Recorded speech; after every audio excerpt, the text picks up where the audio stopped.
नमोऽस्तु चन्द्रार्कमरुद्गणेभ्यः।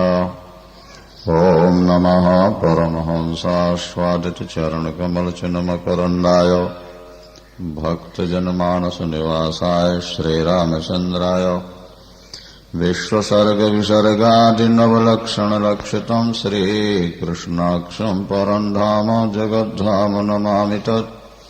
नारायणं नमस्कृत्य नरं चैव नरोत्तमं देवीं सरस्वतीं व्यासं ततो जयमुदीरयेत्। गुरुर्ब्रह्मा गुरुर्विष्णुर्गुरुर्देवो महेश्वरः गुरु साक्षात् परब्रह्म तस्मै श्रीगुरवे नमः।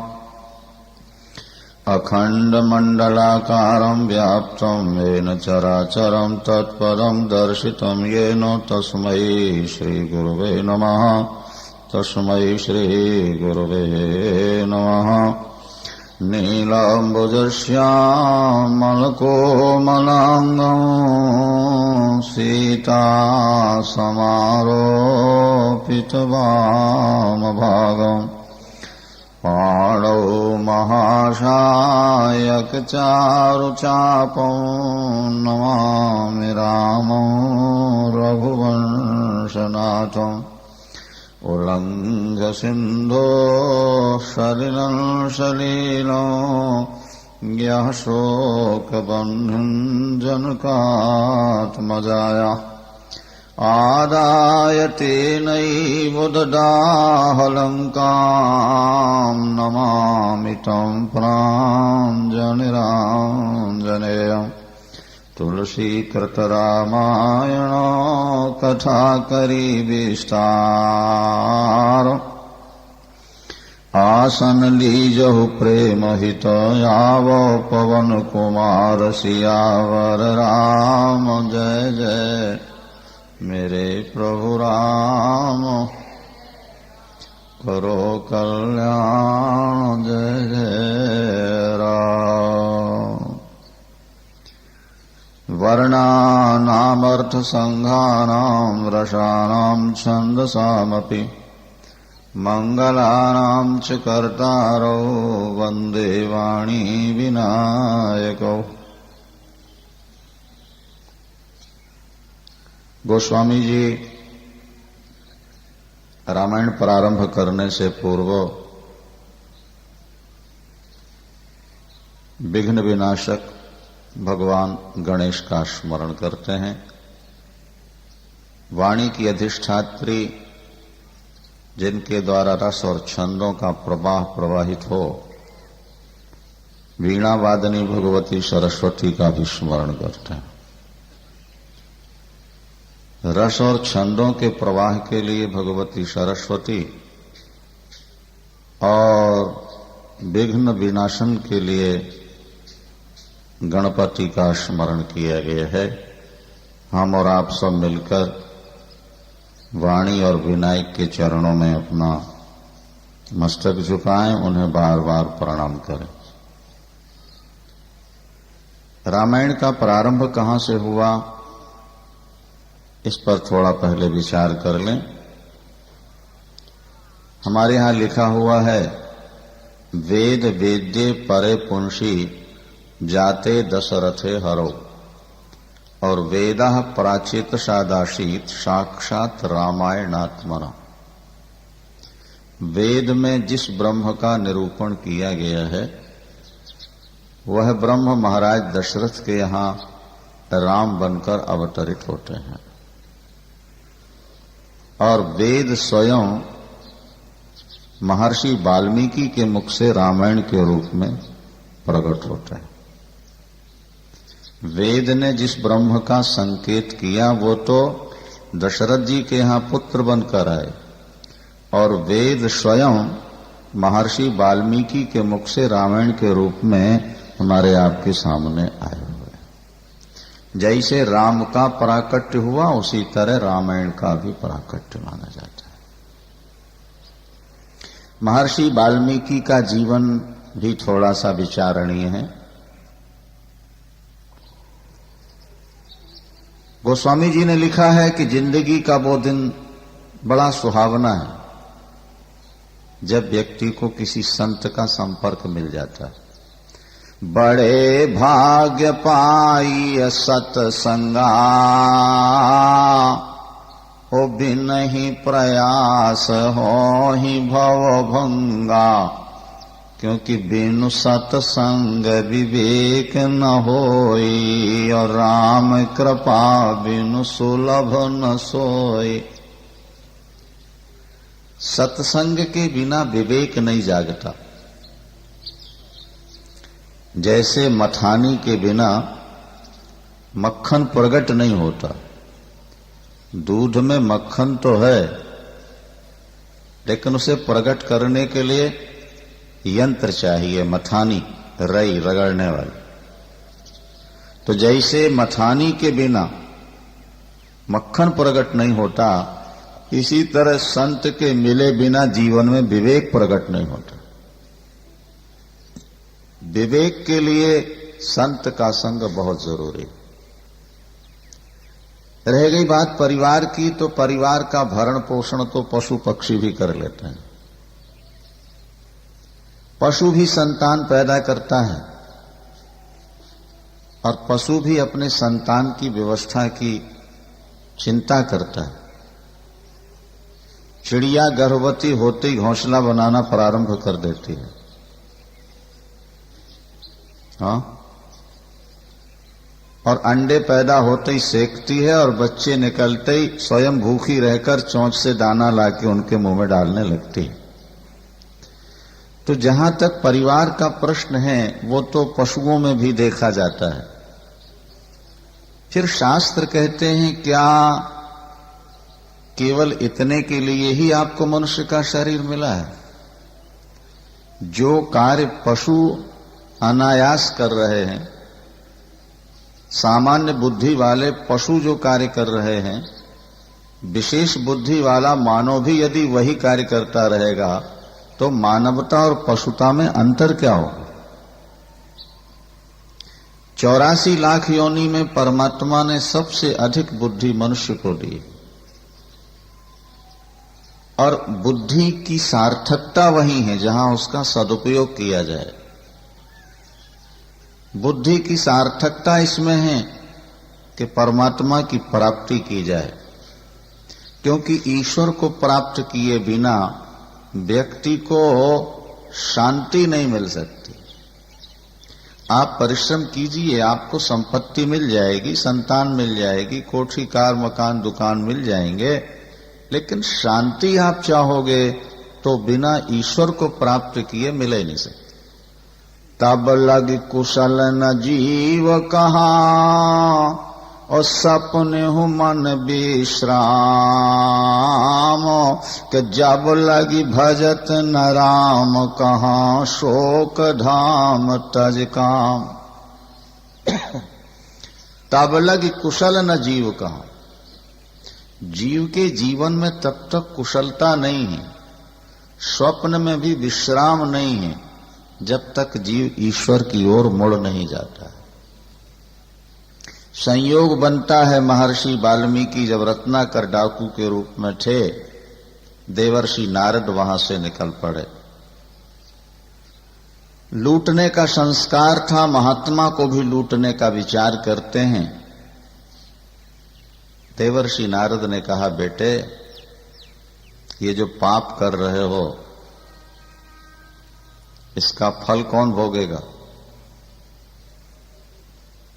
तो भोले भाले रत्नाकर का कथन यही था कि जो खाते हैं सब भोग लेंगे।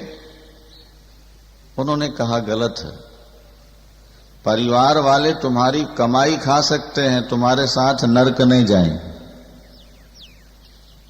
परिवार का कोई सदस्य तुम्हारे पाप का भागीदार बनने को तैयार नहीं है। ऐसा कैसे हो सकता है? नारद जी ने कहा, पूछ के आओ। बात लंबी है, सार यही है कि जब वो गए और उन्होंने माता पिता पत्नी और पुत्र से पूछा कि मैं जो पाप कर रहा हूं तुम्हारे लिए,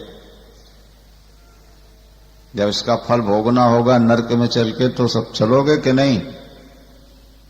एक एक करके सबने नहीं कर दी कि हम नरक नहीं जाएंगे, हम पाप का फल नहीं भोगेंगे। कमाई जरूर खाएंगे लेकिन नरक नहीं जाएंगे, दुख नहीं भोगेंगे। तब देवर्षि नारद के वचन याद आए और वो आकर के चरणों में गिर गए। उन्होंने प्रार्थना की, गुरुदेव आपने मेरी आंखें खोल दी। अर्धरात आधी घड़ी आधी ते पुनियाद, तुलसी संगत साधु की कटे कोटि अपराध। सत्संगमः दुर्लभो गम्यो मोघश्च, दुनिया में सत्संग दुर्लभ है और अगर मिल जाए तो वो व्यर्थ नहीं जाएगा, वो व्यर्थ नहीं जाता। जैसे राम का बाण व्यर्थ नहीं जाता, इसी तरह सत्संग संतों का संग जीवन में कुछ प्रकाश दे जाता है। सियावर रामचंद्र। ध्यान दीजिए, आज के बाद पाप नहीं करूंगा। रत्नाकर की बुद्धि वहीं परिवर्तित हो गई। लेकिन गुरुदेव जो पाप हो चुके हैं उसका क्या होगा? बेटा राम नाम जपो। प्रभु के नाम में पापों को मिटाने की इतनी शक्ति है कि व्यक्ति जीवन में उतने पाप कर ही नहीं सकता। राम जप। ध्यान दीजिए, देवर्षि नारद कहकर चले गए और बुद्धि इतनी कमजोर थी कि वो राम नाम भूल गए। शास्त्र कहते हैं जो व्यक्ति ज्यादा पाप करता है या ज्यादा नशा करता है उसकी बुद्धि आगे चलकर कमजोर हो जाती। बुद्धिम लुम्पत यद द्रव्यम मादकम चो तदुच्यते। मादक पदार्थों का सेवन करने वाले की बुद्धि आगे चलकर कमजोर हो जाती। अधिक पाप करने वाले व्यक्ति की बुद्धि कमजोर हो जाती। जैसे दीपक जलता है ना, लालटेन जलती है, अगर उसकी बत्ती तेज कर दोगे तो शीशा जल्दी काला हो जाएगा। इसी तरह जब तुम ज्यादा पाप करोगे तो बुद्धि का शीशा कमजोर हो जाएगा, उसमें वस्तु तत्व को ग्रहण करने की शक्ति नहीं रह जाएगी। इसीलिए शास्त्र बार बार कहते हैं पापों से बचो। तस्मात् पापम न कुर्वीतो, धर्मशास्त्र का वचन है, ध्यान से सुनना है। तस्मात् पापम न कुर्वीतो पुरुषः संसितव्रतः पापम प्रज्ञाम नाशयति क्रियमाणम पुनः पुनः। अरे भाई, पाप से बचो। समझदार व्यक्ति पाप नहीं करते। हम करेंगे तो हमारा क्या बिगड़ेगा? किसी ने पूछा, बोले पापम प्रज्ञाम नाशयति। तुम्हारा पाप तुम्हारी बुद्धि को नष्ट कर देगा। और जिसका ड्राइवर शराबी हो उसकी गाड़ी सुरक्षित है? मानो जीवन का ड्राइवर तो उसकी बुद्धि है। अगर बुद्धि कमजोर हो गई तो जगह जगह ठोकरें खाए। ड्राइवर बढ़िया हो तो पुराने मॉडल गाड़ी को भी वो जैसे तैसे किनारे लगा दे। शरीर बहुत बढ़िया होना जीवन की सफलता नहीं है, बुद्धि निर्मल होना ये जीवन की सफलता है। तो पाप से बुद्धि कमजोर इतनी अधिक हो चुकी थी महर्षि वाल्मीकि की कि वे राम भी भूल गए, राम कहने भूल गए। हाँ, और बार बार स्मरण करने के बाद याद आया तो राम नहीं बल्कि मरा याद आ गया कि शायद गुरु मंत्र मरा दे गए थे। और तब वे मरा मरा मरा मरा मरा मरा मरा मरा मरा जपते रहे। अच्छा, अपने राम नाम की विशेषता यह है कि इसको उल्टा सीधा कैसा भी जपो सीधा का सीधा ही रहता है। आप मरा मरा जपो, थोड़ी देर राम राम अपने आप आपको पता लग रहा है। मरा मरा मरा मरा मरा मरा मरा मरा मरा मरा मरा मरा। तुलसी अपने राम को ये रीझ भजो या खीझ, उल्टो सूधो जामी है खेत परे को बीज। किसान तो खेत में अनाज फेंकता है, वो उल्टा सीधा कैसा भी पड़ जाए, अंकुर तो ऊपर आएगा और फल देगा। इसी तरह प्रभु का पावन राम नाम है, कैसे जपो वो तो आपका कल्याण करेगा। मरा मरा मरा मरा जपते समाधि सिद्ध हो गए।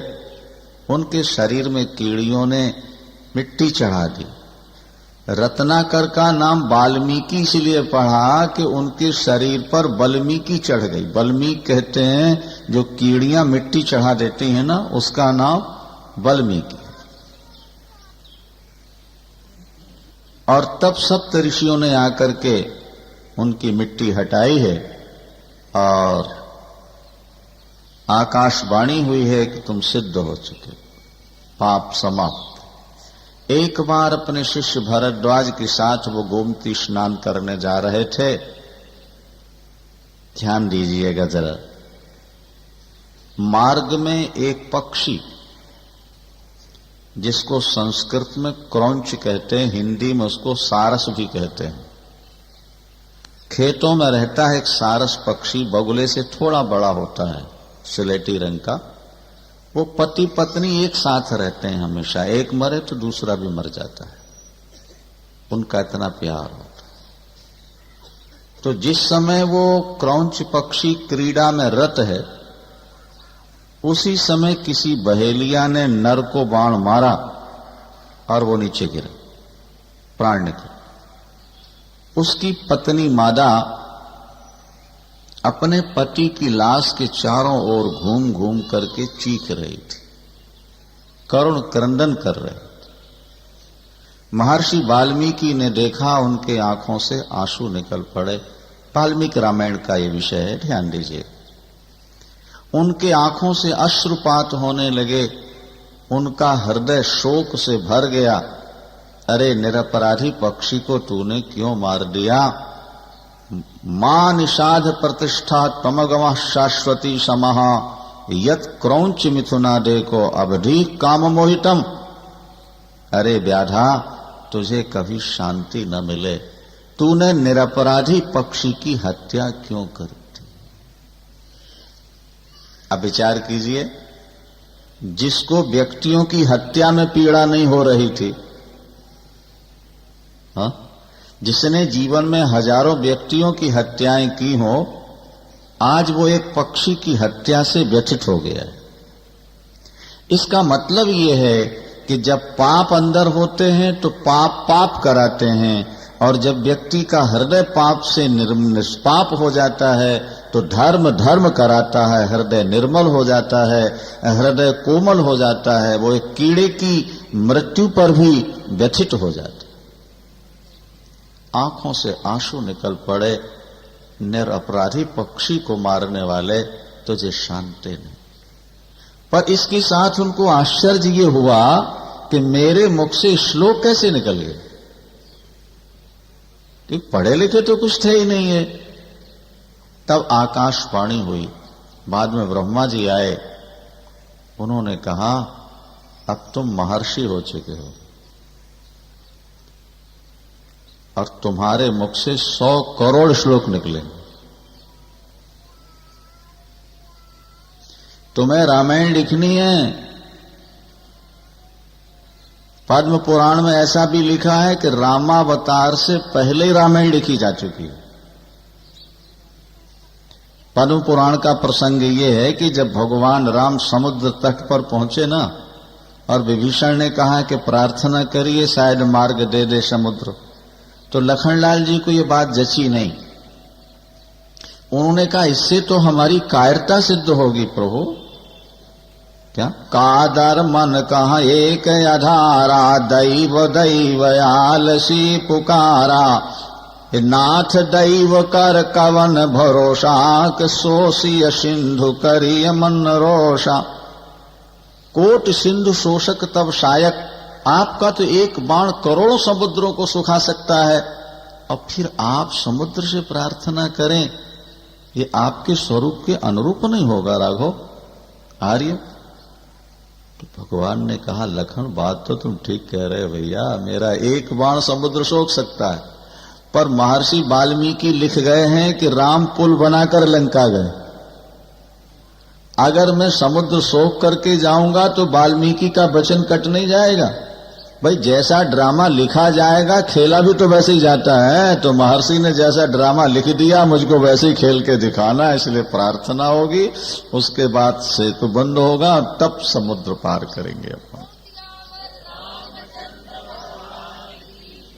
कई लोग ये शंका करते हैं कि जब राम आए नहीं थे तो रामायण कैसे लिख गई पहले, और हम लोग उसका उत्तर यही देते हैं कि मकान का नक्शा पहले बनता है मकान बाद में, या नक्शा बाद में बनता है मकान पहले?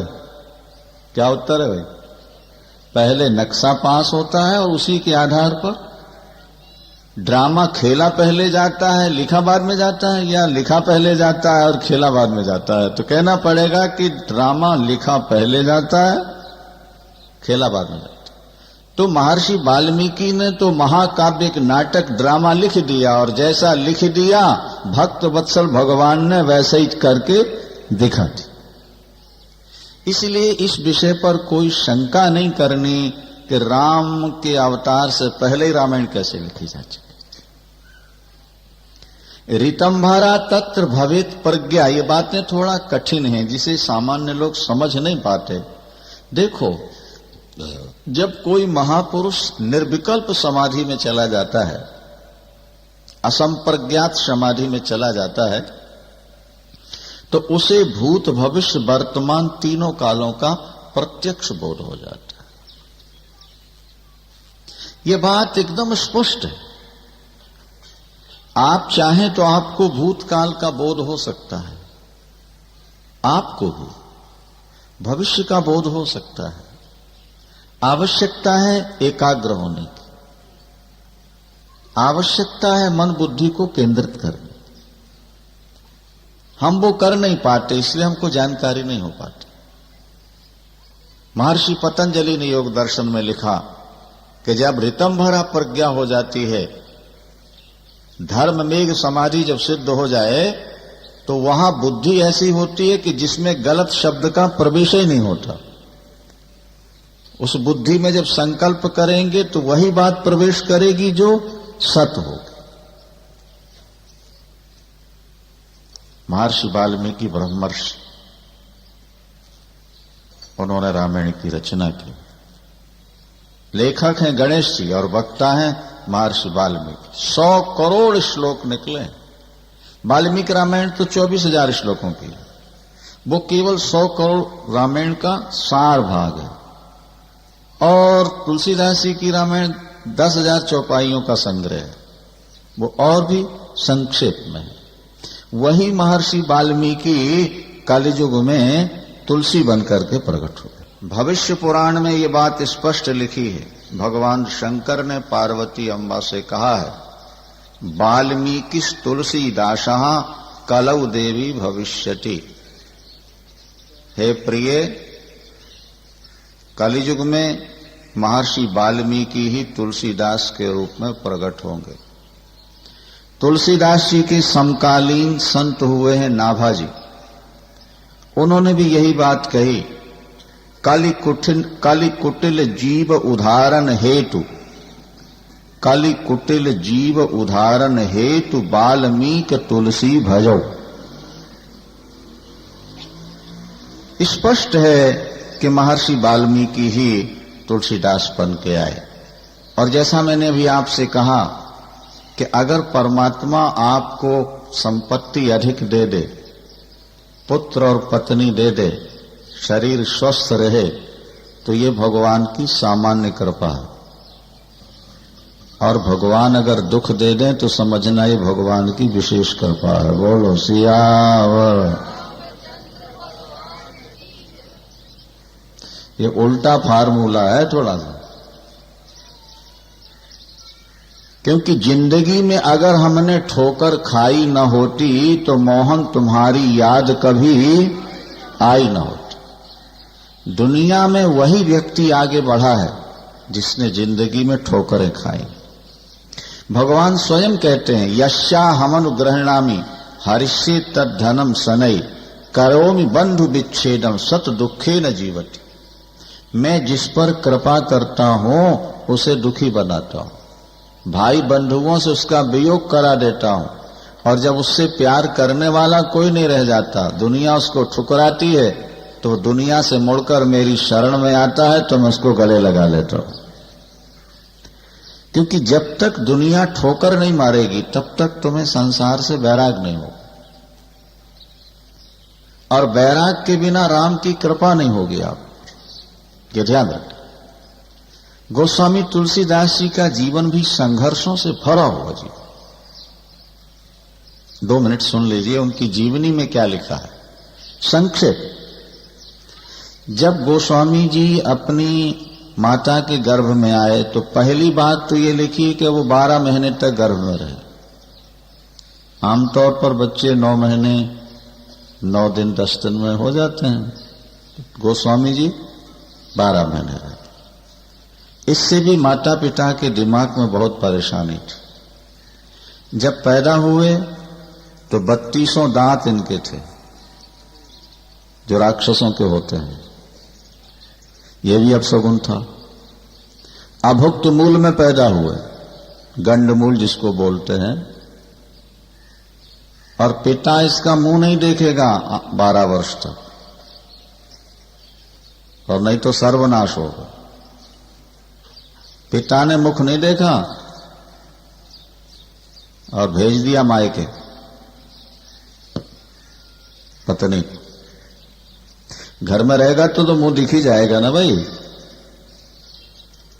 और पत्नी लेकर के वहां पहुंची, यहां पिता समाप्त तो वहां मां समाप्त हो। देखो, मैंने आपसे कहा ना कि अगर दुख आए तो ही विशेष कृपा होती है। ननिहाल में भी सब खत्म। मूल गोसाई चरित में लिखा है कि पार्वती अम्बा स्वयं आकर के भोजन कराती थी, एक नाय, बुढ़िया का रूप नाय। और सारे समाज में यह प्रसिद्धि हो चुकी थी कि यह बालक भाग्यहीन है, जो इसको शरण देगा वो बर्बाद हो जाए। कोई अपने घर रखने को तैयार नहीं, फुटपाथ पर सोते हैं, अनाथों की तरह डोलता है। एक संत आ गए, आकृति देखकर लगा कि ये तो बालक कोई होनहार है। भाई हीरा धूल में भी पड़ा हो तो उसकी चमक कहां जाती है। उनका नाम था नरहरियानंद, उनके गुरु थे। उनका नाम था नरहरियानंद, उनके गुरु थे। बेटा कैसे घूम रहे हो? रो पड़े गोस्वामी जी। स्वामी जी मेरा कोई नहीं दुनिया, माता पिता भाई बंधु नाते सब समाप्त। मैं बड़ा भाग्यहीन हूं, मुझको कोई अपने घर में ठहरने नहीं देता, मुझको कोई रोटी नहीं देता। रो। संत ने कहा बेटा जिसे कोई सहारा न दे राम उसका सहायक बनता है, आओ मेरे साथ चलो। कुछ लोगों ने कहा स्वामी जी आप ऐसी गलती न कीजिएगा, नहीं तो आपकी मंडली खत्म हो जाएगी। ये बहुत भाग्यहीन बालक है, इसमें बहुत पाप है।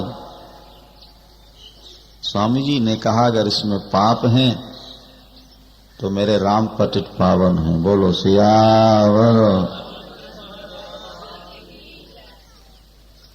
मेरे राम के नाम में बड़ी शक्ति है पापों को मिटाने। आओ बेटा तुम मेरे साथ। देखो तुम्हारे खाने पीने की सारी व्यवस्था रहेगी, तुम्हें कोई काम नहीं करना है, केवल एक काम करना है, सुबह से शाम तक राम नामामृत पान करना है, राम नाम जो।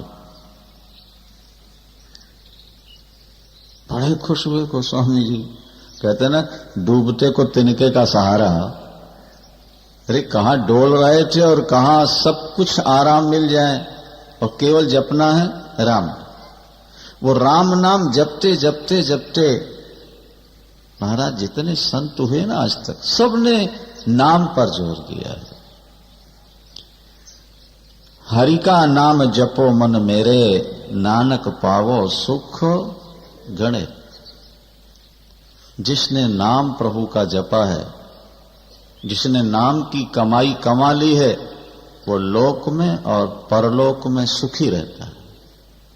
आप पैसा कमा करके लोक में भी सुखी नहीं रह सकते हो, परलोक की बात तो छोड़ दो।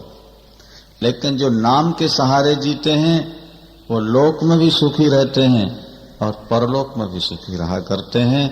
इसलिए संपत्ति के साथ थोड़ा नाम की कमाई कमाना प्रारंभ करो, नाम रूपी धन संचित करो।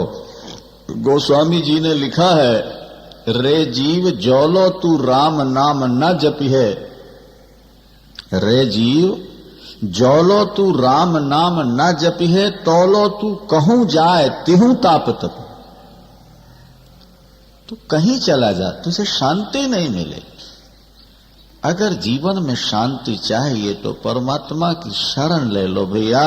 गरीब कहे धनवान सुखी है, धनवान कहे सुख राजा को भारी, और राजा कहे चक्रवर्ती सुखी है, चक्रवर्ती कहे सुख इंद्र को भारी।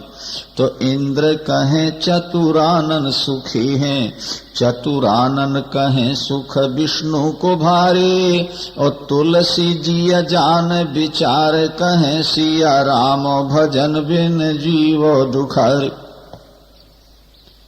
दुखिया नानक सब संसार, सोई सुखिया जिस नाम आधार। हरि का नाम जपो मन मेरे, रे मन प्रभु के नाम का सहारा दे। गोस्वामी जी ने राम का पावन नाम करोड़ों की संख्या में जप लिया और कोई कार्य ही नहीं था, और नाम ने सारे दोषों को मिटा दिया। बुद्धि निर्मल हुई।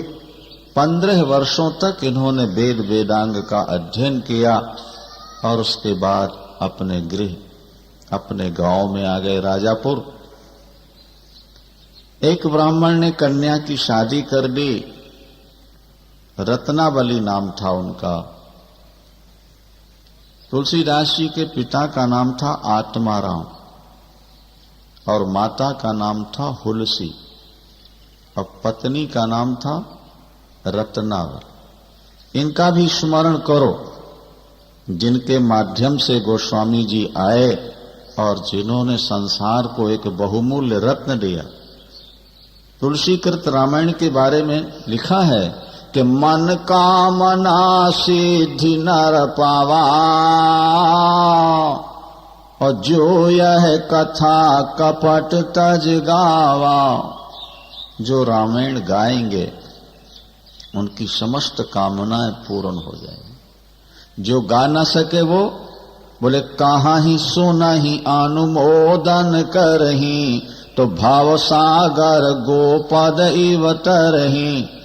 अगर कह नहीं सकते तो सुन तो सकते हो। कहाँ ही सुना ही अनुमोदन करही, वो भाव बारिठ गोपद इव तरही। लिखा है कि जिस व्यक्ति ने विश्वास किया है रामायण पर, रामायण की प्रत्येक चौपाई मंत्र है, मंत्र है।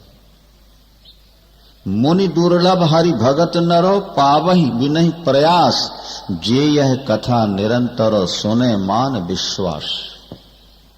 जिन्होंने भगवत कथा विश्वास के साथ श्रवण की है, उनकी हर कामना पूर्ण हुई। उन्हें प्रभु की प्रेमा भक्ति प्राप्त होती है, जिससे मानव जीवन सफल हो जाए। गोस्वामी जी को पत्नी का प्यार मिला। एक बार तो गोस्वामी जी पत्नी के प्यार में डूब गए। वे 24 घंटे अपनी पत्नी के ही समीप रहते हैं। बहुत मजबूरी में ही कहीं जाते हैं, क्योंकि बचपन से आज तक तो प्यार मिला ही नहीं था। अगर कभी पत्नी को लेने उनका भाई आया है तो बहाना करके लौटा देते थे, और रत्नावली से आंसू भर के कहते थे गोस्वामी जी कि मुझे दुनिया में प्यार नहीं मिला था, ये पहली बार प्यार मिला है, मैं तुम्हारे बिना रह नहीं सकता। एक दिन तुलसीदास जी कहीं गए थे कि उनके भाई आए, घर में कोई बीमार था। रत्नावली जी ये कहकर चली गईं कि मैं प्रातःकाल आ जाऊंगी, पड़ोसियों को ऐसा संदेश देकर। और गोस्वामी जी जब लौट कर आए रात्रि में, पत्नी को नहीं पाया। पड़ोसियों ने बताया कि प्रातः काल ही वापिस आ जाएंगे, पर वे रात भर का वियोग नहीं सह सके। प्यार बड़ा विलक्षण होता है दुनिया में। एक एक मिनट भी वर्षों जैसे मालूम होते हैं वियोग के। भयानक वर्षा हो रही है, आंधी और तूफान, बिजली कड़क रही है, अंधेरी रात और बीच में यमुना। गोस्वामी जी अपने को रात भर रोक नहीं पाए, उसी समय चल पड़े। पत्नी से मिलने के लिए उस समय चल पड़े। रास्ते में कीचड़ है, सांप बिच्छू रात्रि के जानवर। वृंदावन बिहारी लाल की सीताराम सीताराम सीताराम सीताराम सीता।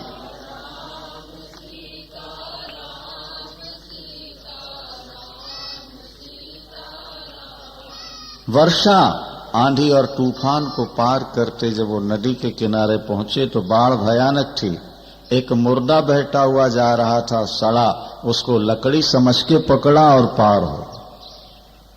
और किंवदंतियां हैं कि जब वो वहां पहुंचे तो एक सर्प लटक रहा था, उसको उन्होंने रस्सी समझ ली और उसको पकड़ के चढ़ गए।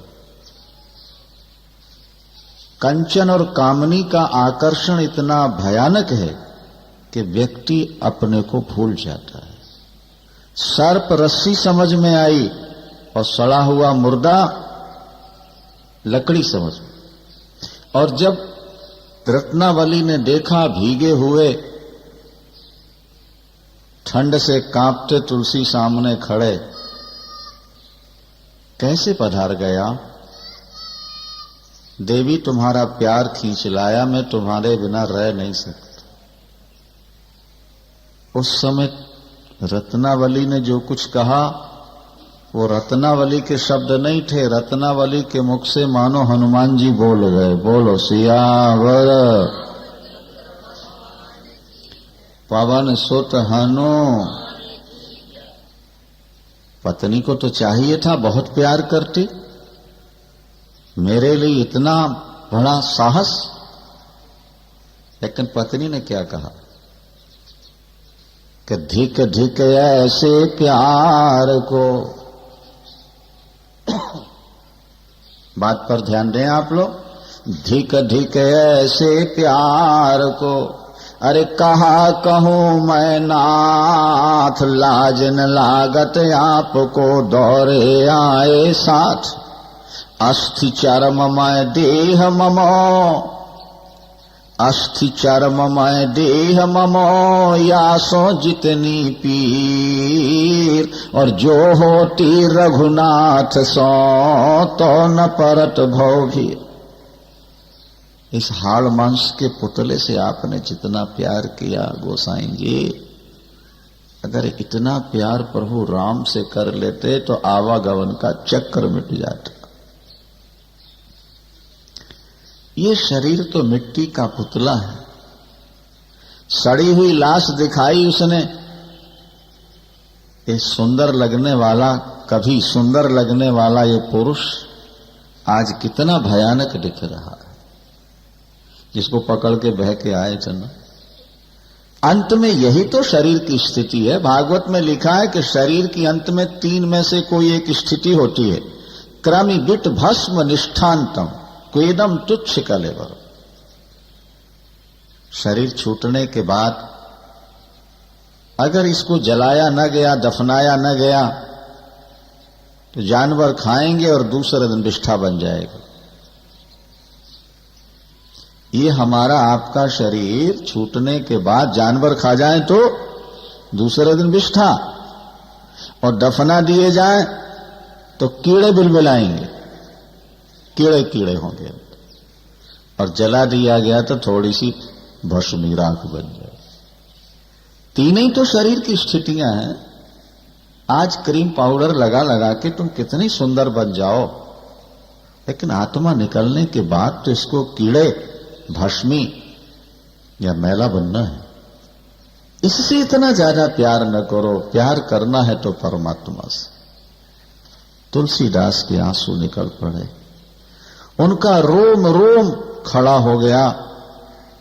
ये मेरी पत्नी के शब्द नहीं है, ये मेरे प्रभु ही मुझको सावधान कर रहे हैं। बस वहीं प्रणाम किया, मानसिक रूप से पत्नी को प्रणाम किया और वापिस लौट पड़े, ये कहते हुए, रत्नावली तुमने मुझे जगा दिया।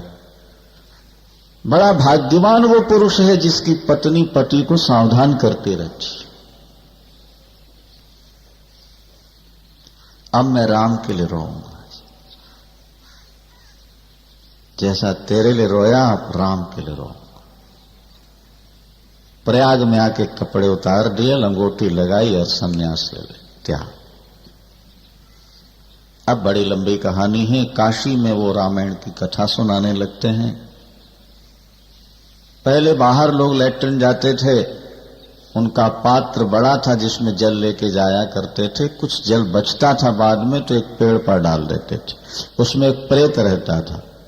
प्रेत को उच्छिष्ट भोजन ही मिलता है, जूठा। शुद्ध पवित्र पानी नहीं पी सकता, शुद्ध पवित्र प्रेत भोजन नहीं कर सकता। वो नित्य जल पाकर के प्रसन्न हो गया। गोस्वामी जी, आपने मुझे जल देकर तृप्त किया, मैं आपको वरदान देना चाहता हूं। गोस्वामी जी ने कहा, बस एक ही लालसा है, प्रभु राम का दर्शन करा दिया जाए। प्रेत ने कहा कि अगर मैं करा सकता तो क्या प्रेत बन के रहता, मैं मुक्त न हो गया होता। धन संपत्ति औलाद चाहो तो मैं दे सकता। उन्होंने कहा, इसकी लालसा नहीं। एक भरोसो एक बल, एक भरोसो एक बल, एक आस विश्वास, एक राम घन श्याम हितो चातक तुलसी। तो आपकी रामायण में हनुमान जी आते हैं कोढ़ी का रूप बनाकर और जूतों के पास बैठे रहते हैं। सबसे पहले आ जाते हैं और सबसे बाद में जाते हैं। उनके चरण पकड़ लेना, आपको राम का दर्शन। और जब गोसाई जी ने चरण पकड़े तो पहले तो छुपाने की कोशिश की, लेकिन जब नहीं छोड़ा तो हनुमान जी प्रकट हो गए। बोलो गोसाई जी, क्या चाहिए? बड़ी अच्छी कथा सुनाते हो तुम तो, हम बहुत दिनों से सुन रहे थे। कथा सुनी है तो दक्षिणा तो देनी पड़ती है ना। हनुमान जी ने कहा, बोलो क्या चाहिए? बोल, बस जिनके बन के आप रह रहे हो प्रभु, बस उनके दर्शन करा दो एक बार। एक लालसा है, एक बारी बिलोक अवधेशा। काकभूषण जी ने लिखा, एक बार प्रभु का दर्शन। हमने कई बार आपसे कहा कि प्रत्येक प्राणी में पुत्र की, धन की, मान और सम्मान की लालसा रहती है। भाग्यवान वो व्यक्ति है जिसे भगवत दर्शन की लालसा हुआ करती, और वो लाखों करोड़ों में कोई एक होता है। हिंदुस्तान की हर जमीन पर केसर पैदा नहीं हो सकती, वो कश्मीर में होती। हर हाथी के मस्तक पर मुक्ता नहीं होती, और हर जंगल में चंदन के वृक्ष नहीं होते। इसी तरह हर व्यक्ति में भगवत भक्ति भी नहीं होती। तो कोई भाग्यशाली महिला है, कोई भाग्यशाली पुरुष है जिसके हृदय में भगवत भक्ति का जागरण हो जाता है। शास्त्र कहते हैं जब पाप क्षीण हो जाते हैं तो परमात्मा की भक्ति जागती है। नारायणाम क्षीण पापानाम कृष्णे भक्ति पर जाए। जब तक पाप हैं तब तक परमात्मा से व्यक्ति बहुत दूर रहता है, परमात्मा के प्रति उसकी प्रवृत्ति नहीं होती। देखो भाई, 84 लाख प्रकार के पशु पक्षी कीट पतंग हैं, किसी के अंदर भगवान को पाने की लालसा है? नहीं है, क्योंकि शास्त्र कहते हैं कि ये पापमय शरीर है। जब पाप ज्यादा होते हैं तो पशु शरीर मिलता है, तो पशुओं में परमात्मा को पाने की लालसा कहां होती? तो कुछ लोग मनुष्य के रूप में भी पशु होते हैं, जिनको खाना पीना, बाल बच्चे, क्या धन औलाद की बड़ी लालसा, मान सम्मान की बड़ी इच्छा। लेकिन हमें पैदा किसने किया और शरीर छोड़ के हमको जाना कहां है, और सचमुच में प्यार किससे करना था, ये बात किसी किसी भाग्यवान की बुद्धि में ये बात जागृत होती। हनुमान जी ने कहा चित्रकूट चलिए, वहां दर्शन होगा। परम पावन भूमि है चित्रकूट। गोस्वामी जी गए हैं और भगवान राम लक्ष्मण घोड़े पर सवार धनुष बाण धारण किए जा रहे थे। अरे ये तो बड़े सुंदर राजकुमार हैं, किसके बेटे हैं? भाग्यशाली होगा वो राजा जिसके ये पुत्र होंगे। वे राम थे, लखन थे। हनुमान जी ने आके पूछा दर्शन हुआ? बोले अभी कहां। बोले घोड़े पर सवार कोई निकले थे? बोले बड़े सुंदर दो राजकुमार थे। बोले वही राम और लक्ष्मण थे।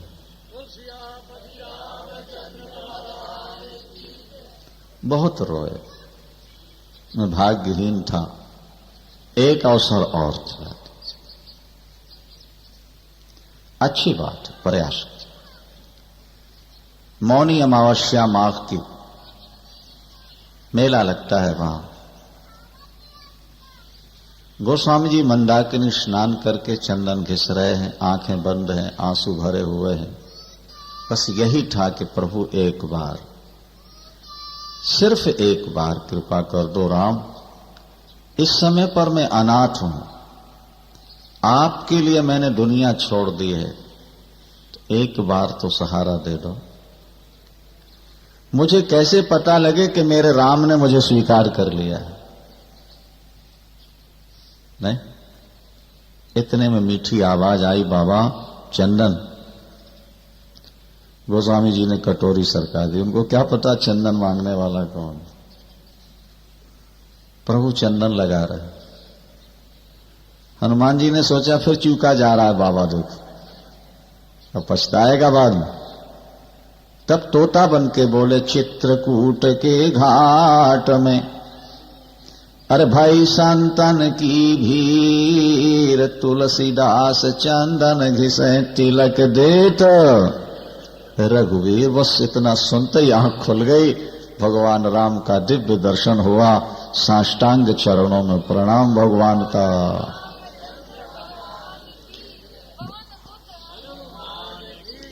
भगवान का वरद हस्त सिर पर पहुंचा। गोस्वामी जी का सहजीवन धन्य धन्य हुआ।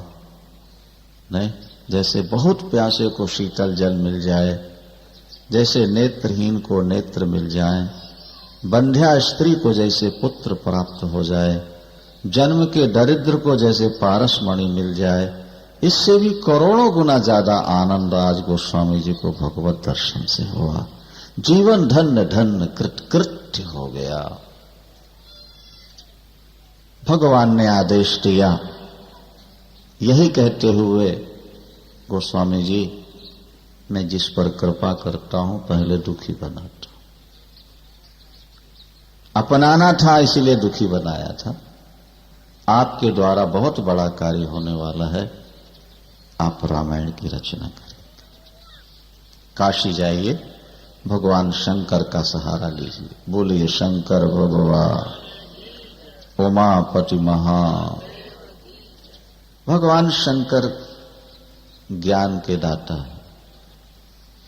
तुम त्रिभुवन गुरु वेद बखाना, वे जगत गुरु। काशी आ गए, बस 2 मिनट में बात कह के आगे रामायण की बात चलती है। संस्कृत में रामायण लिखने लगे। यहां एक बात और ध्यान दे लीजिए थोड़ा सा। गोस्वामी जी का जन्म हुआ है संवत 1554 में, है ना, और रामायण लिखनी प्रारंभ की है 1631 में। माने 78 वर्ष की अवस्था तक गोसाई जी कुछ नहीं लिख सके। 78 वर्ष की अवस्था में कवित्व शक्ति जागृत होती है, और 3 वर्ष तक लिखता ही रहे, और उसके बाद फिर कुछ नहीं लिख पाए। यह बात ध्यान। वैसे गोस्वामी जी 126 वर्ष रहे हैं पूर्ण आयु। 1554 और 1680 126। 78 वर्ष की अवस्था में लेखनी चली। अगर वो चलती रहती 126 वर्ष तक तो कितने ग्रंथ न लिख गए होते। यह समझना है। इसका मतलब है कि वो जो 3-4 वर्ष का समय था तुलसीदास का, वो तुलसी नहीं थे, वो तुलसी के अंदर हनुमान जी, राम जी, शंकर जी बैठ करके कलम चलवा रहे थे। वो कार्य पूरा किया बस। इसको आवेशावतार कहते हैं। जैसे लोहे में गर्मी भर जाती है तवा में, और दिखाई नहीं देती, छुओ तो गर्म, और अलग रख दो तो फिर धीरे से वो गर्मी शांत हो जाती है। इसी तरह कभी कभी किसी महापुरुष में भगवत तत्व का, भगवत स्वरूप का आवेश होता है।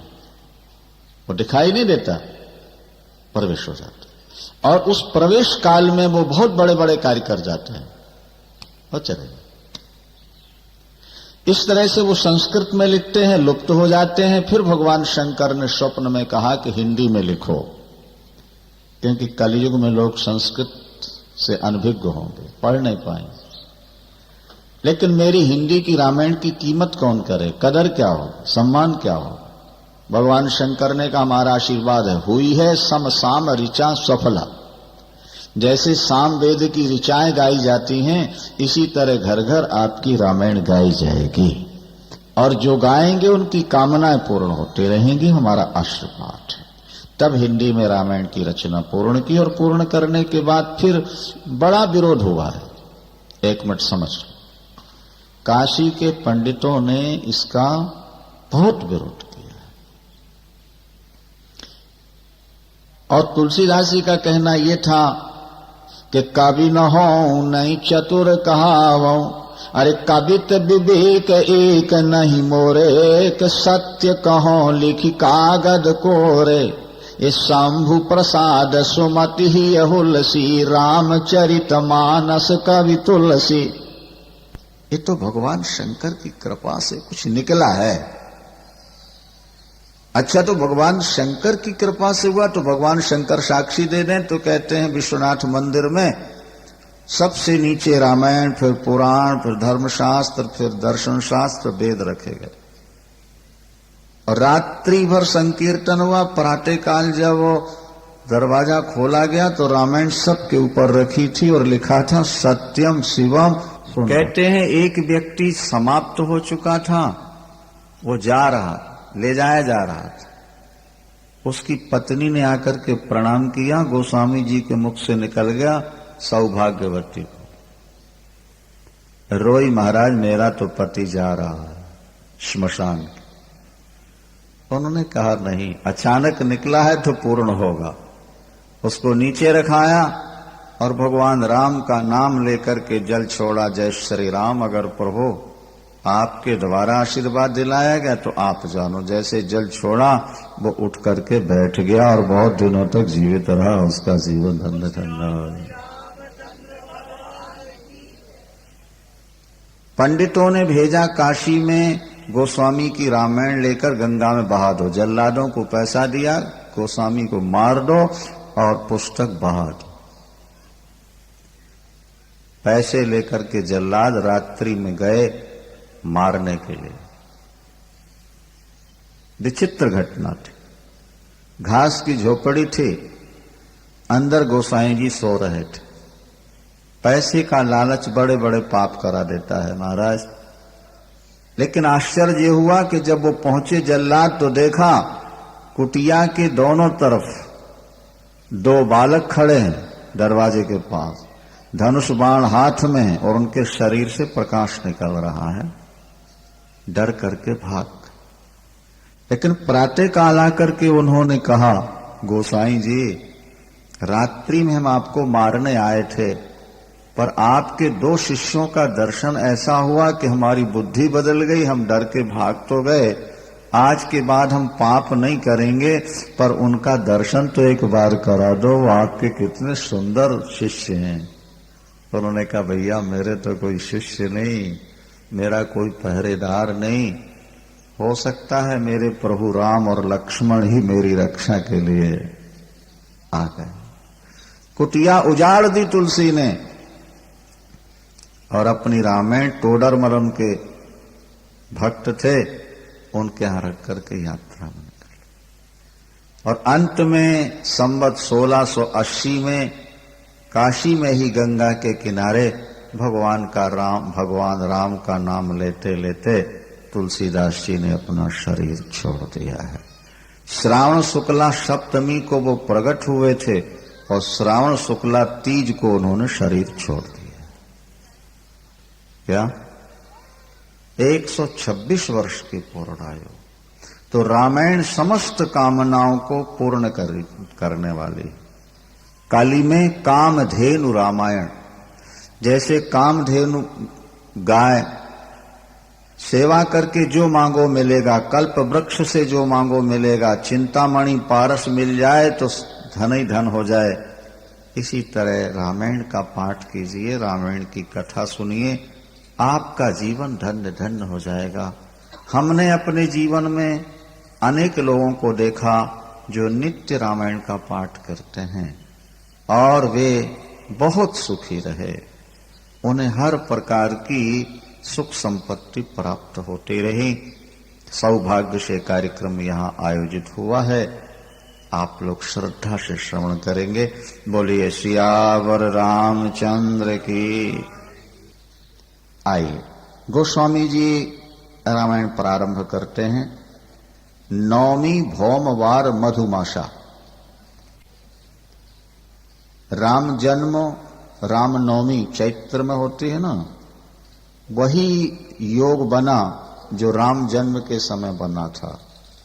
संवत 1631 और करो कथा हरिपद धर शीशा। संवत 1631 में रामनवमी मंगलवार का दिन था, तब गोस्वामी जी ने रामायण प्रारंभ की। अब आगे की बात सुनिए। गोस्वामी जी यद्यपि राम भक्त हैं, लेकिन वे सभी देवताओं की वंदना करते हैं। हमारे सनातन धर्म में पंचदेवोपासना अनादिकाल से चली आ रही है। बहुत ध्यान दीजिएगा बात। पंचदेवोपासना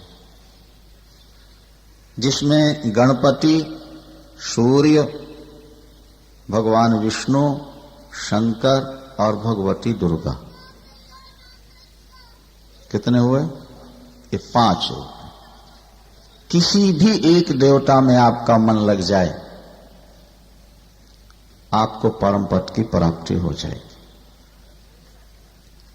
आप एक इष्ट बना लीजिए और पूजा सबकी करते रहिए। अगर पराम्बा भगवती दुर्गा आपकी इष्ट हैं, उनको प्रधान रूप में आप बैठाल दें, बाकी सबकी पूजा करें। भगवान राम आपके आराध्य हैं, तो आप राम को प्रधान बना के बैठा लीजिए, बाकी दूसरा। हाँ देखो, गोस्वामी जी राम भक्त हैं, लेकिन जब वो रामायण लिखने लगे तो उन्होंने सभी देवताओं की वंदना की है। देखो, गणेश की वंदना की तो आपने सुना, सरस्वती और गणेश की। उसके बाद भवानी शंकर वंदे श्रद्धा विश्वास रूपिणौ याभ्याम विना न पश्यन्ति सिद्धा स्वांतस्थमीश्वरम। मैं भगवान शंकर और भगवती दुर्गा के चरणों में भी प्रणाम करता हूं। जब तक पराम्बा भगवती दुर्गा की कृपा न हो, जब तक भूत भावन विश्वनाथ भगवान शंकर प्रसन्न न हो, तब तक हृदय में स्थित परमात्मा का दर्शन नहीं होता है। भगवान शंकर अगर विश्वास हैं तो अम्बा पार्वती श्रद्धा है। भगवती दुर्गा की आराधना करने से श्रद्धा बढ़ती है और भगवान शंकर की सेवा करने से आपका विश्वास बढ़ता है।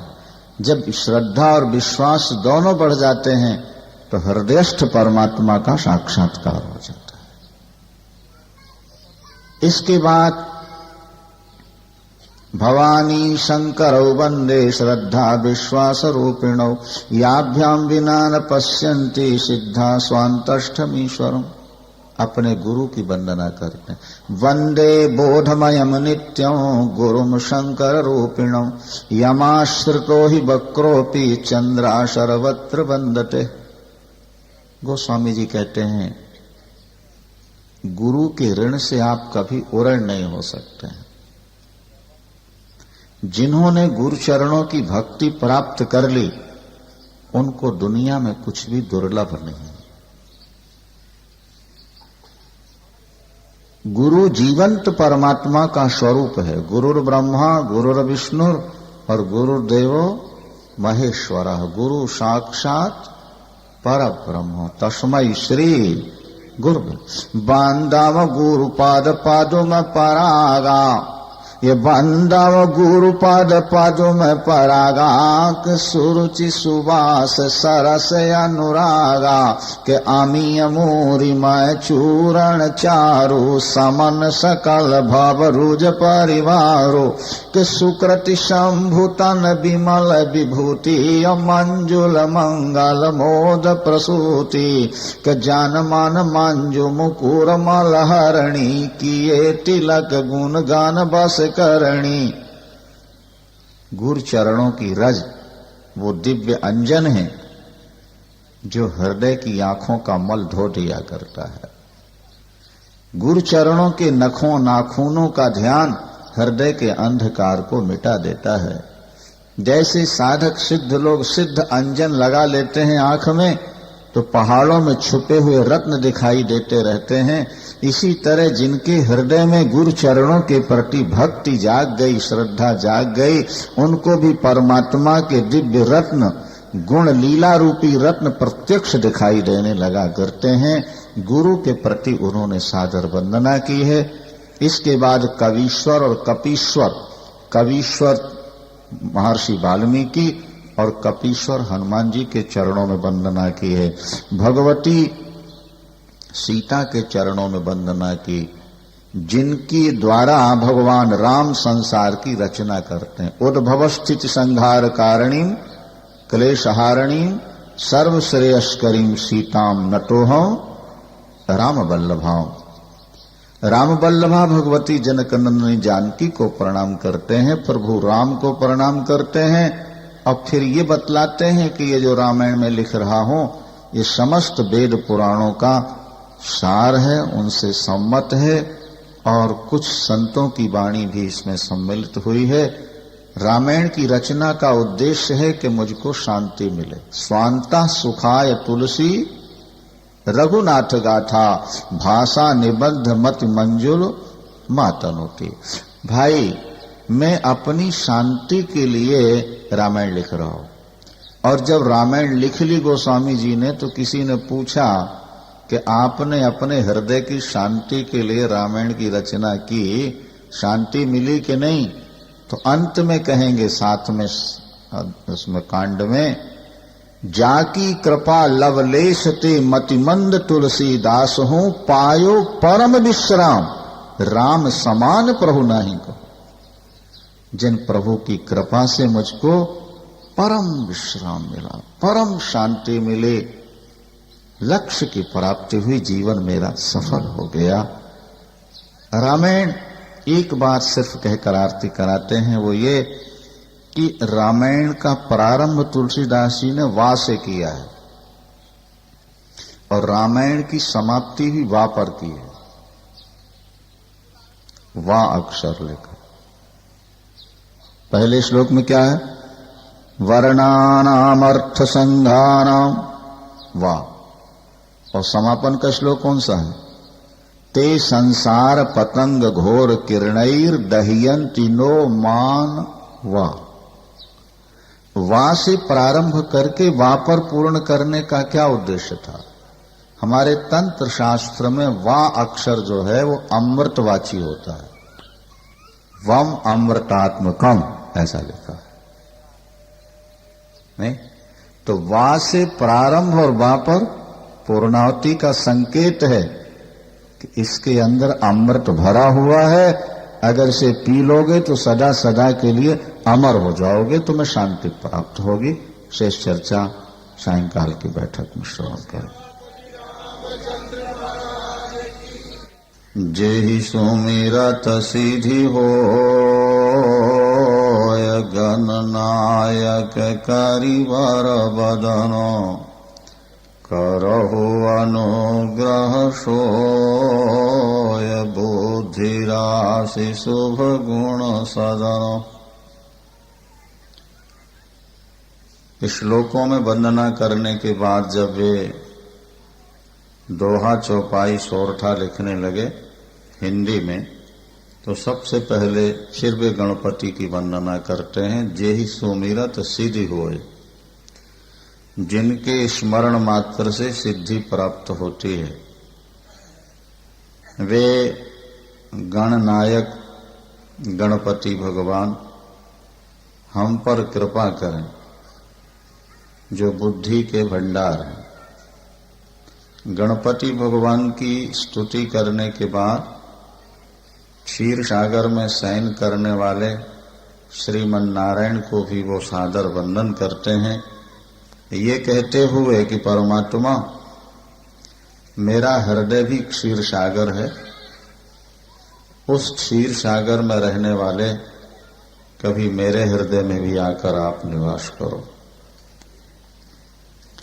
नील सरोरुह श्याम, तरुण अरुण वारिज नयनो, करहु सुमम ऊर्धाम, सदा क्षीर सागर।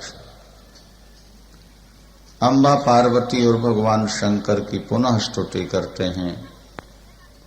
कुंद इंदु समदेह, उमा रमण करुणा आयनो, जाहि दीन पर नेह, करहु कृपा मर्दन मयन।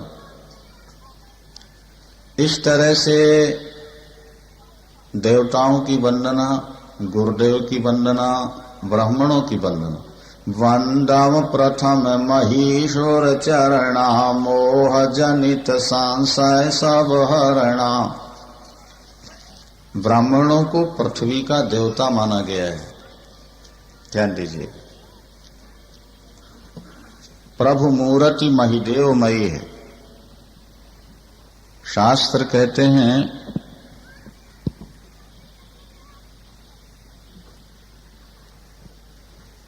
तपस्वी ब्राह्मण का दर्शन परमात्मा के दर्शन के समान होता है। जैसे जलों में गंगा जल पवित्र है, इसी तरह मनुष्यों में ब्राह्मण को पवित्र माना गया है, क्योंकि वे मार्गदर्शक होते हैं। उनके द्वारा समाज को परमात्मा से मिलने का एक मार्ग दिखता है।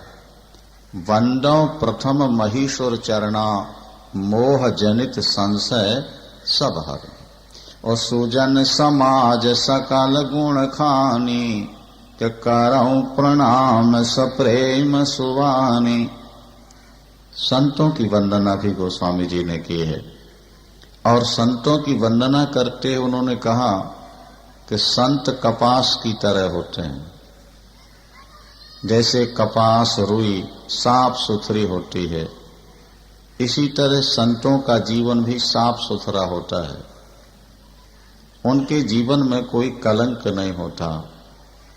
वे संत चलते फिरते तीर्थराज प्रयाग, तीर्थों के राजा हैं तीर्थराज प्रयाग।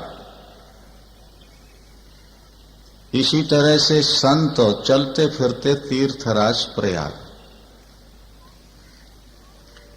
आपको तीर्थराज प्रयाग में स्नान करना हो तो यहां से वहां जाना पड़ेगा, लेकिन सत्संग चलता फिरता तीर्थराज प्रयाग है। जहां भगवत कथा प्रारंभ हो जाए, आप समझ लीजिए कि हम तीर्थराज प्रयाग में पहुंच गए हैं। राम भक्ति जहाँ सोर सारी धारा, और सारसाई ब्रह्म विचार प्रचारा के विधि निषेध माय काली माल हरणी और कर्म कथा रविनंदन वर्णी हरिहर कथा विराजत वेणी सुनत सकल मुद मंगल देनी। गंगा यमुना सरस्वती 3 धाराएं तीर्थराज प्रयाग में। तो जहां ब्रह्म ज्ञान की चर्चा चल पड़े वो सरस्वती की धारा है, राम भक्ति की कथा गंगा की पावन धारा, और विधि निषेधात्मक जो प्रवचन है वो यमुना की धारा है। ये करो ये न करो ये विधि निषेध कहलाता है। ये तीनों कथाएं जहां चल पड़े वो तीर्थराज प्रयाग है। जहां भगवान शंकर और भगवान राम दोनों की कथाएं हों वो त्रिवेणी है। हरिहर कथा विराजत बेणी। सुंदर बात है, थोड़ा ध्यान देंगे ना। यद्यपि प्रयागराज में नदियां 3 हैं लेकिन दिखाई 2 देती हैं, एक गुप्त है। तो उसका नाम त्रिवेणी क्यों पड़ा? हमारे यहां संस्कृत में चोटी को त्रिवेणी वेणी कहते हैं। वेणी जो देवियां चोटी गुथती हैं ना, वो 3 हिस्से बना करके गूंथा करती हैं, लेकिन देखो तो 2 ही दिखती, एक छुप जाती। तो जैसे बेणी गूंथी जाती है 3 हिस्से में लेकिन दिखाई देती है 2, इसी तरह से यहां नदियां 3 हैं लेकिन दिखाई देती हैं 2, त्रिवेणी। सरस्वती की धारा गुप्त है।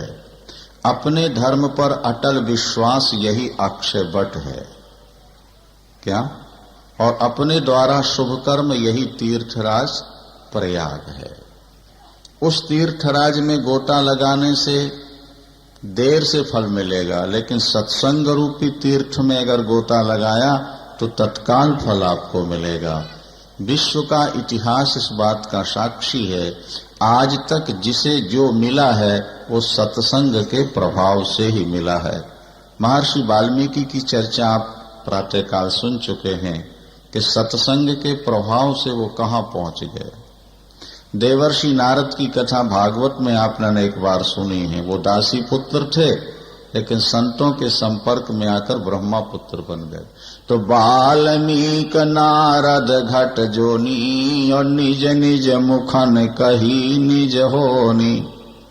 महर्षि अगस्त जिन्होंने समुद्र को 3 चुल्लू में पी लिया था, ये सत्संग के प्रभाव से ही महान बने, क्योंकि बिनु सत्संग विवेक न होई, राम कृपा बिनु सुलभ न सोई। सत्संग की महिमा बोले देवता भी नहीं गा सकते, ब्रह्मा विष्णु भी सत्संग की महिमा का वर्णन नहीं कर सकते।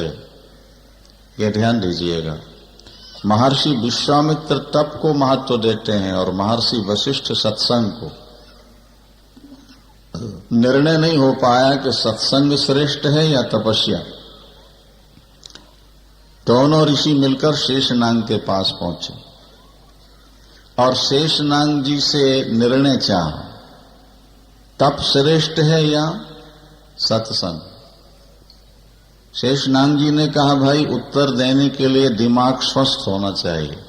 मेरे सिर पर पृथ्वी रखी हुई है, भार है ना, आप लोग भार उठा लो तो फिर मैं बताऊं कि सत्संग श्रेष्ठ है या तपस्या। महर्षि विश्वामित्र ने 10,000 वर्षों की तपस्या के प्रभाव से पृथ्वी उठाना चाहा लेकिन नहीं उठ पाई। और महर्षि वशिष्ठ ने 1 घड़ी के सत्संग का फल दिया और वशिष्ठ ने पृथ्वी को अपने ऊपर ले लिया। शेषनाग ने कहा, निर्णय हो गया, बोलो सियावर। तप श्रेष्ठ है या सत्संग? एक क्षण का सत्संग भी आपकी जिंदगी को बदल सकता है। बड़भागी हैं जिन्हें जीवन में संतों का संपर्क मिला है। क्योंकि बिना संत संग के व्यक्ति आगे बढ़ ही नहीं सकता है। गोस्वामी जी लिखते हैं कि साधु असाधु सदन सुख सारी, सुमिरहि राम देहि गन गारी। एक सुग्गी ने, तोते की पत्नी ने 2 अंडे दिए, एक ही घोंसले में एक साथ, और जब वे बच्चे बने तो किसी पक्षी पकड़ने वाले ने पकड़ लिया और बाजार में बेचा। एक को कसाई खरीद कर ले जाता है और दूसरे को एक संत ले जाते हैं। संत ने अपने सत्संग हॉल में टांग दिया है और कसाई ने बूचड़ खाने में टांगा है। कुछ समय के बाद वे फिर दोनों बिकने आते हैं। कसाई अपने तोते को 1 रुपए में बेचता है और संत अपने तोते को 1 लाख रुपए में बेचता है। एक राजा ने ही दोनों खरीदे हैं। 1 रुपए वाले तोते को दरवाजे पर टांग दिया है और 1 लाख रुपए वाले को शयन कक्ष। क्या विशेषता है। प्रातःकाल जब 4 बजा, ध्यान दीजिए, संत के तोते ने क्या कहा, कबीरा सोकर क्या करे। अरे कबीरा सोकर क्या करे, जाग के जपो मुरार। एक दिन तो है सोवना, लांबे पांव पसार। धन यौवन यूं जाएगा, जेहि विधि उड़त कपूर। और नारायण हरि भजन कर, क्यों चाटे जगधूर। 2 बातन को भूल मत, और जो चाहे कल्याण। नारायण एक मौत को दूजे श्री भगवान। महाराज की जीवन में पहली बार 4 बजे आंख खुली है आज। तोते के सुंदर दोहे, तोते की सुंदर ये उपदेश सुनते ही महाराज की आंखों से आंसू निकल आए। 1 लाख रुपया कीमत भी कम है, करोड़ों दे दें तब भी कम है। आज मुझे नया जीवन मिला, तोते के रूप में मुझे परमात्मा मिल गए, संत मिल गए, बहुत प्रसन्न। लेकिन जब वही राजा बाहर निकलता है तो दूसरा तोता गालियां देने लगा, नालायक, हरामी, मारो, काटो। राजा ने कहा इसका गला घोट दो। इसके लिए तो 1 रुपया भी महंगा है। जब उसका गला घोटने लगे तो उस तोते ने कहा, हम दोनों के माता पिता एक हैं राजन। हम में जो गुण दिख रहे हैं वो सत्संग का प्रभाव है, और इसमें जो दोष दिख रहे हैं ये कुसंग का प्रभाव है। इसे मेरे पास रख दीजिए, कुछ दिन में ये मेरी तरह बन जाएगा। जैसा करो संग वैसा चढ़े, रंग चढ़ता है। इसलिए अच्छा संग करो भैया। भले लोगों के बीच में बैठना सीखोगे तो बड़े बन जाओगे। देखो धुआं वैसे कड़वा होता है, पर अगरबत्ती का संग कर ले तो सुगंधी आ जाती है। ढाक का पत्ता कीमती नहीं होता, लेकिन अगर पान के साथ उसको लपेट दिया जाए तो राजा के हाथ में पहुंच जाता है। अच्छे लोगों का संपर्क रहेगा, आपके जीवन में महानता आ जाएगी। विश्व का इतिहास इस बात का साक्षी है। आज तक जिसे जो सफलता मिली है वो संतों के संपर्क में आकर ही मिली है। सीताराम सीताराम सीताराम सीताराम सीता।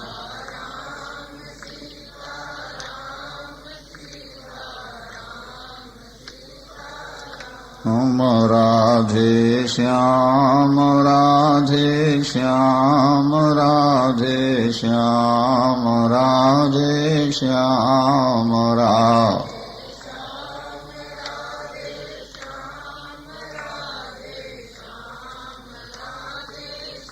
हम राजा राम राजा राम राजा राम राजा राम राम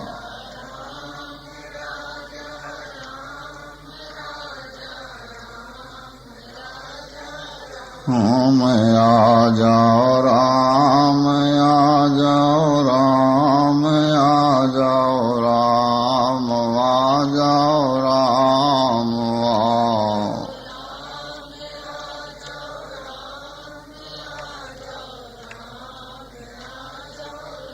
हम सीता राम सीता राम सीता राम सीता राम सीता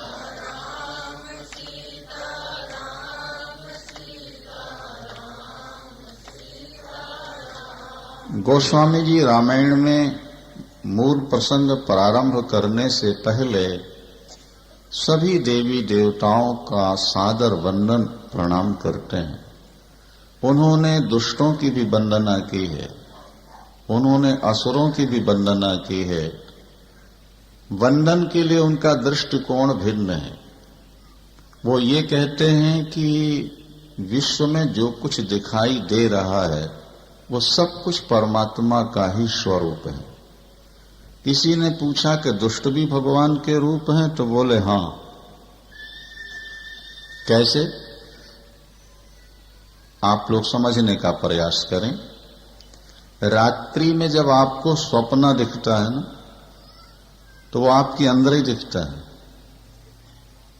क्योंकि आंखें बंद होती हैं। आपकी आत्म लाइट में ही स्वप्न का जगत बनता है। तो स्वप्न के जगत में अगर आपका शत्रु आपको दिखा नहीं, तो वो भी तो आपका स्वरूप ही है ना, क्योंकि अंदर ही दिख रहा है। अगर स्वप्न में शत्रु आपको मारने दौड़ रहा और आप भाग रहे हो, तो मारने जो दौड़ रहा वो भी आप हैं और जो भाग रहे हैं आप ही तो हैं। ये गोस्वामी जी कहते हैं कि देव जक्ष गंधर्व नरो सकल राममय जान, जड़ चेतन जग जीव जतो सकल राममय जान, बंदो सबके पद कमलो सदा जोर जुग, ओ सिया राम माय सब जग जानी, सिया राम माय सब जग जानी, ओ करऊं प्रणाम जोर जुग पानी। पानी ही तो बर्फ बन जाता है, सूत ही वस्त्र बन जाता है, मकड़ी ही जाला बन जाती है। इसी तरह परमात्मा ही जगत बन जाता है। हमें जो जगत दिखाई दे रहा है वो परमात्मा से भिन्न नहीं है। जैसे अंधकार में रस्सी ही सर्प के रूप में दिख जाती है, तो वहां रस्सी गायब नहीं होती, सर्प बनता नहीं है। अंधकार के कारण रस्सी में सर्प भासता है। इसी तरह माया के संयोग से शुद्ध ब्रह्म परमात्मा राम ही जगत बन के दिखाई देने लगते हैं। जब माया हट जाती है तो शुद्ध ब्रह्म है। जैसे अंधकार मिट जाए तो शुद्ध रस्सी है, सर्प कहाँ है? अज्ञान ही रस्सी में सर्प को दिखाता है, इसी तरह माया ही ब्रह्म में जगत को दिखाती। एतावता जब ज्ञान हो जाता है, और ज्ञान कैसे होगा? जब कथा सुनते रहोगे, संतों के संपर्क में बने रहोगे। तुलसीदास यह चिद विलास जग बूझत बूझत बूझे। ये संसार चिन्मय है, शुद्ध ब्रह्म है, चेतन है। इस चेतन में जो जड़ जगत दिख रहा है, इसकी तो जब तुम कथा सुनोगे तो सुनते सुनते तुम्हारी चेतना जागृत होगी और तुम्हें परमात्मा के सही स्वरूप का बोध होगा। विस्तार का समय नहीं है। आगे गोस्वामी जी ने भरत जी के चरणों की वंदना की, लखनलाल जी के, शत्रुघ्न के। बांदम प्रथम भरत के चरणा, और जासु नेम व्रत जाय न वर्णा। भरत नाम जप करने वाले कि यहां जल्दी गरीबी नहीं आती। मिटी है पाप प्रपंच सब, अखिल अमंगल भार। लोक सुजस परलोक सुख, सुमिरत नाम तुम्हार। जो भरत का नाम लेंगे उनका घर भरा रहेगा। बोलिए सियावर। जो लक्ष्मण का चिंतन करेंगे उनका मन लक्ष्य की ओर, राम की ओर बढ़ जाएगा।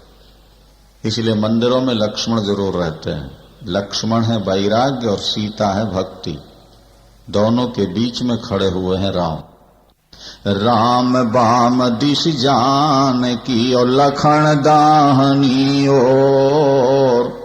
बीच में राम है, भगवती जानकी बाएं तरफ और लखनलाल दाएं तरफ। एक और मूर्तिमान वैराग्य है, दूसरी ओर मूर्तिमती भक्ति है और बीच में परमात्मा है।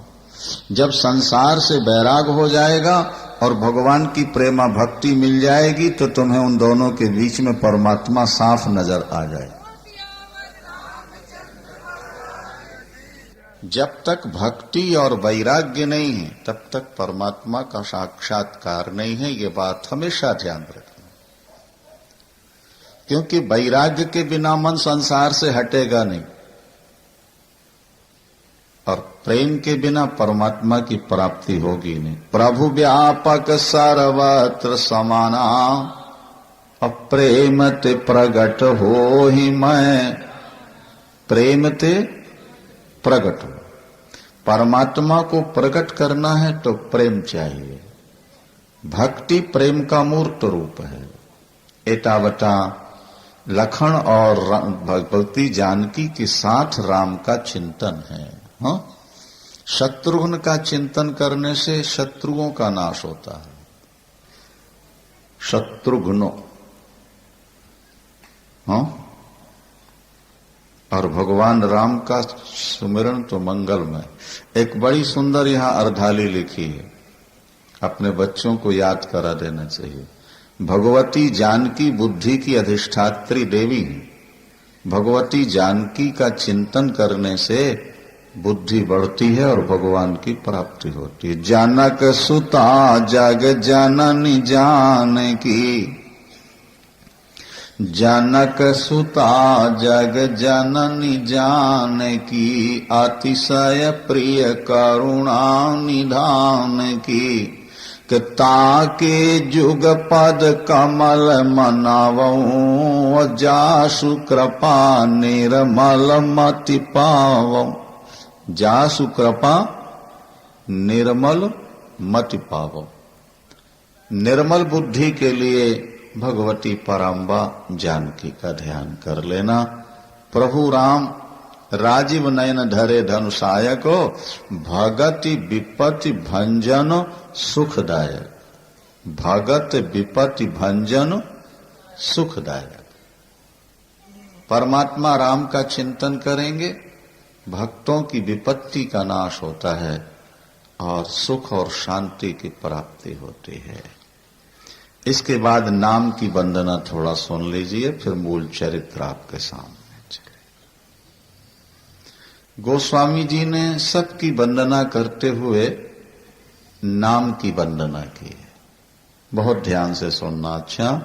सियावर रामचंद्र भगवान की।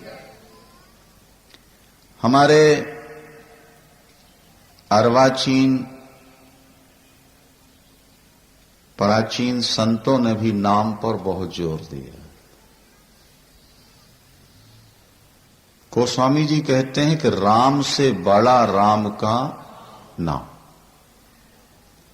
यदि आप राम को पाना चाहते हैं तो नाम को पकड़ लीजिए। नाम को पकड़ लेंगे तो नामी पकड़ में आ जाएगा। एक दृष्टांत से बात समझ लीजिए ना। कोई व्यक्ति मुंबई में रहता है, हाँ? आप उसकी शक्ल नहीं जानते, लेकिन आपके पास उसका एड्रेस है, उसका नाम है। उसे आप ढूंढ लेंगे कि नहीं? सरलता होगी कि कठिनाई होगी? सरलता। लेकिन आप किसी की शक्ल से परिचित हैं पर उसका नाम नहीं जानते आप और एड्रेस नहीं है आपके पास, और बॉम्बे में उसको ढूंढना है। बोलो, उसे ढूंढ पाना सरल है, बहुत कठिन। बात पर ध्यान दीजिएगा। नाम के द्वारा नामी को ढूंढा जा सकता है, जबकि नामी के द्वारा नाम को पाना कठिन होता है। गोस्वामी जी ने कहा कि एक तो नाम में पापों को मिटाने की बहुत बड़ी क्षमता है, और दूसरी बात और समझ लीजिए ना, मान लीजिए यहां कोई व्यक्ति बैठा है, रामलाल या कृष्णलाल, और बाहर से आने वाला व्यक्ति आवाज लगाए कृष्णलाल या रामलाल, तो जो रामलाल बैठा होगा अपने आप उठ के खड़ा हो जाएगा? नहीं, वो स्वयं कहेगा भाई मेरा नाम है। क्या बात। तो तुम भगवान का जब बार बार नाम लोगे तो भगवान भी तो कभी आके पूछेगा भाई मेरा नाम है, बात क्या है, क्यों मेरा नाम ले रहे हो? नहीं, नाम नामी को पकड़ ले आएगा। नाम निरूपण नाम रतन थे, सो प्रगटत जिन मोल रतन थे। नाम से नामी का पता लगेगा। इसलिए गोस्वामी जी ने कहा कि मेरे मत में तो दोनों से बड़ा। अच्छा, एक बात और बड़ी सुंदर है। यद्यपि नाम की वंदना की व्याख्या की जाए तो 9 दिन इसी में पूरे हो जाएंगे, क्या समझे? पर जो सार बात है वो आपको बताते हैं। कुछ लोग तो निराकार को मानते हैं और कुछ लोग साकार को मानते हैं। निराकार को मानने वाले साकार वालों की आलोचना करते हैं और साकार वाले निराकार की। लेकिन तुलसी कहते हैं दोनों झगड़ों में काहे को पड़ते हो भैया, तुम निराकार को भी छोड़ दो और साकार को भी छोड़ दो, खाली नाम को पकड़ लो, वो दोनों को बुला ले आएगा। बोलो सियावर। काहे को निराकार साकार का झगड़ा मचा रखा है तुम? राम का नाम दोनों का बोधक है, वो साकार को भी मिलाता है और निराकार से भी मिलाता है। इसलिए वंदव नाम राम रघुबर को, वंदव नाम राम रघुवर को, के हेतु कृशानु भानु हिम कर को। राम में 3 अक्षर हैं, 2 व्यंजन है, 1 स्वर है। जरा समझने का प्रयास करना। रा में आ और मां, कितने हो गए? 3। ये विश्व जो चल रहा है 3 के आधार पर चलता है, सूर्य, अग्नि और चांद। ये 3 प्रधान देवता है। अग्नि ना हो तो भोजन कैसे पकाओगे? और सूर्य का प्रकाश न मिले तो बैटरी चार्ज नहीं होगी आपके जीवन की। व्यक्ति दिन में काम करता है, रात में मुर्दे की तरह पड़ा रहता है, क्योंकि सूर्य का दर्शन नहीं होता। रा से अग्नि उत्पन्न होती है, आ से सूर्य नारायण प्रकट होते हैं, और मां से चंद्र। जब आप रॉ कहते हैं ना, तो जन्म जन्मांतर के पाप धुल जाते हैं, जल जाते हैं रा अग्नि। और आ बोलने से आपके हृदय में प्रकाश होता है, अंधकार निवृत्त हो जाता है। और मां कहने से चंद्रमा की तरह आपका हृदय शीतल होता है, चंद्र की किरणें शीतल होती हैं। दिन की गर्मी का तपा व्यक्ति पूर्णिमा की चांदनी रात में बैठ जाए ना खुले में, तो शीतलता का अनुभव होता है। तो हर व्यक्ति का हृदय जल रहा है किसी न किसी कमी के कारण। तो आपके पापों को जलाएगा रा, नहीं, हृदय के अंधकार को मिटाएगा आ, और हृदय को शीतल बनाएगा मां, राम। एक और वैज्ञानिक बात है, थोड़ा ध्यान दीजिएगा। जब व्यक्ति रा बोलता है ना तो मुंह खुल जाता है। हाँ, ओठ बंद किए रा बोलो, नहीं बोल सकते आप। रा, जैसे ही आपके मुख से रा निकलेगा ना, मुंह आपका, और कब तक खोल के रखोगे? मां तो बोलना ही पड़ेगा फिर राम। मुंह खुला तो नहीं रख सकते आप, अपने आप बंद होता। गोस्वामी जी ने बड़ी सुंदर बात कही, ये मुंह खुलता क्यों है और बंद क्यों होता है राम? उन्होंने उदाहरण दिया। मान लो आपके कोठी में बार बार कोई बाहर से कुत्ता आता है, नुकसान कर रहा है, आप गेट खोल के उसको बाहर निकाल देते हो और फिर दोबारा ना आने पाए गेट बंद कर देते हो। तो तुलसी रा की कहत ही, आपके अंदर भी तो बहुत सारे काम क्रोध कुत्ते बैठे हैं ना, लोग बहुत सारे पाप आपके अंदर हैं। तो तुलसी रा की कहत ही, और निकसत पाप पहार, पुनियावन पावे नहीं, देत मकार किवार। राम आपके हृदय के पापों को बाहर निकाल देता रा, और मां उनको दोबारा आने से रोकता है। राम जब समुद्र मंथन में जहर पैदा हुआ, भूत भावन विश्वनाथ ने जब जहर पीना चाहा तो क्या युक्ति थी शंकर के पास? पहले उन्होंने कहा रा, और जहर पीने के बाद ऊपर हो गया मां। राम नाम के बक्से में उस जहर को बंद कर दिया, तो जहां वो मारने वाला था वहां नील मणि की तरह गले में सुशोभित हो। प्रातःकाल चर्चा हमने की थी कि 100 करोड़ श्लोक लिखे गए रामायण। देवता दानो मानो, ये तीन है, देव दानो मानो। तीनों ने कहा ये हमारी चीज है, हमारी चीज है, हम पढ़ेंगे, हम पढ़ेंगे। भाई निर्णय कराओ, किससे? भगवान शंकर से। भूत भावन विश्वनाथ भगवान शंकर के पास पहुंचे। भगवान ने कहा भाई भगवान तो सबका अपना है, उनका चरित्र सबके लिए है। अब 3 भाई हो तो जैसे एक पिता के 3 भाई जायदाद बराबर बांट लेते हैं, हम आप तीनों को बराबर दे देते हैं। ठीक है प्रभु, आप दे दीजिए। 100 करोड़ श्लोक की रामायण बटी, सुने, 33 करोड़ दे दिए। कितना हो गया? 99 करोड़। अब कितना बचा? 1 करोड़। कितने लाख होंगे? 100 लाख। 33 लाख फिर बांट दिए। अब बचा 1 लाख। 100,000 हुए, 33 हजार फिर बांट दिए। अब कितना बचा? 1,000। ठीक है, 300 बांट दिए, अब 100 बचे। फिर 33 बांट दिया, 1 श्लोक बच गया। 1 श्लोक में 32 अक्षर होते हैं। अनुष्टुप छंद जो हमारे यहां है उसमें तो 30 ने 10 बांट दिए, 30। अब कितने बचे? 2। लेने वाले 3 अक्षर बचे। भगवान शंकर ने कहा बांटने वाले को दे जाओ, बाकी आप लोग ले लो। भाई बांटने वाले को भी तो कुछ देना चाहिए, तो बाकी आप ले जाओ, ये 2 अक्षर हमें दे जाओ, राम नाम। और वो कौन थे 2 अक्षर? राम।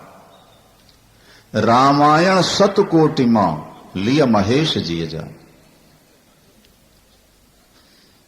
निराकार से भी नाम बड़ा है, क्योंकि निराकार तो सबके हृदय में समाया हुआ है। पर निराकार से काम चल सकता तो हर व्यक्ति सुखी ना हो जाता।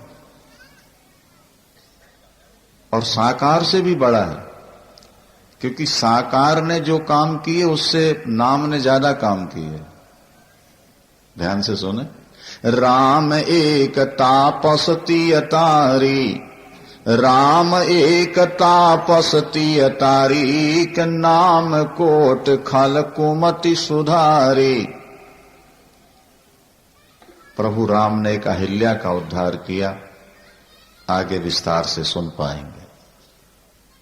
अहिल्या माने बुद्धि है, आध्यात्मिक दृष्टि से अहिल्या बुद्धि है, इंद्र काम है। जब बुद्धि ज्यादा वासना में फंसती है तो पत्थर जड़ हो जाती है। हमारी आपकी बुद्धि भी अहिल्या की तरह पत्थर है। अहिल्या का उद्धार किसने किया? राम, चरण छुपा दिया। गोस्वामी जी कहते राम ने तो एक अहिल्या का उद्धार किया, लेकिन राम के नाम ने तो करोड़ों की बुद्धियों को अहिल्या की तरह शुद्ध बना दिया है। अजामिल जैसे पापियों को महर्षि वाल्मीकि जैसों की बुद्धि किसने शुद्ध बनाई? तो राम ने एक अहिल्या का उद्धार किया, जबकि राम के नाम ने करोड़ों पापियों की बुद्धि को शुद्ध बना दिया। तो राम बड़ा हुआ कि राम का नाम बड़ा हुआ?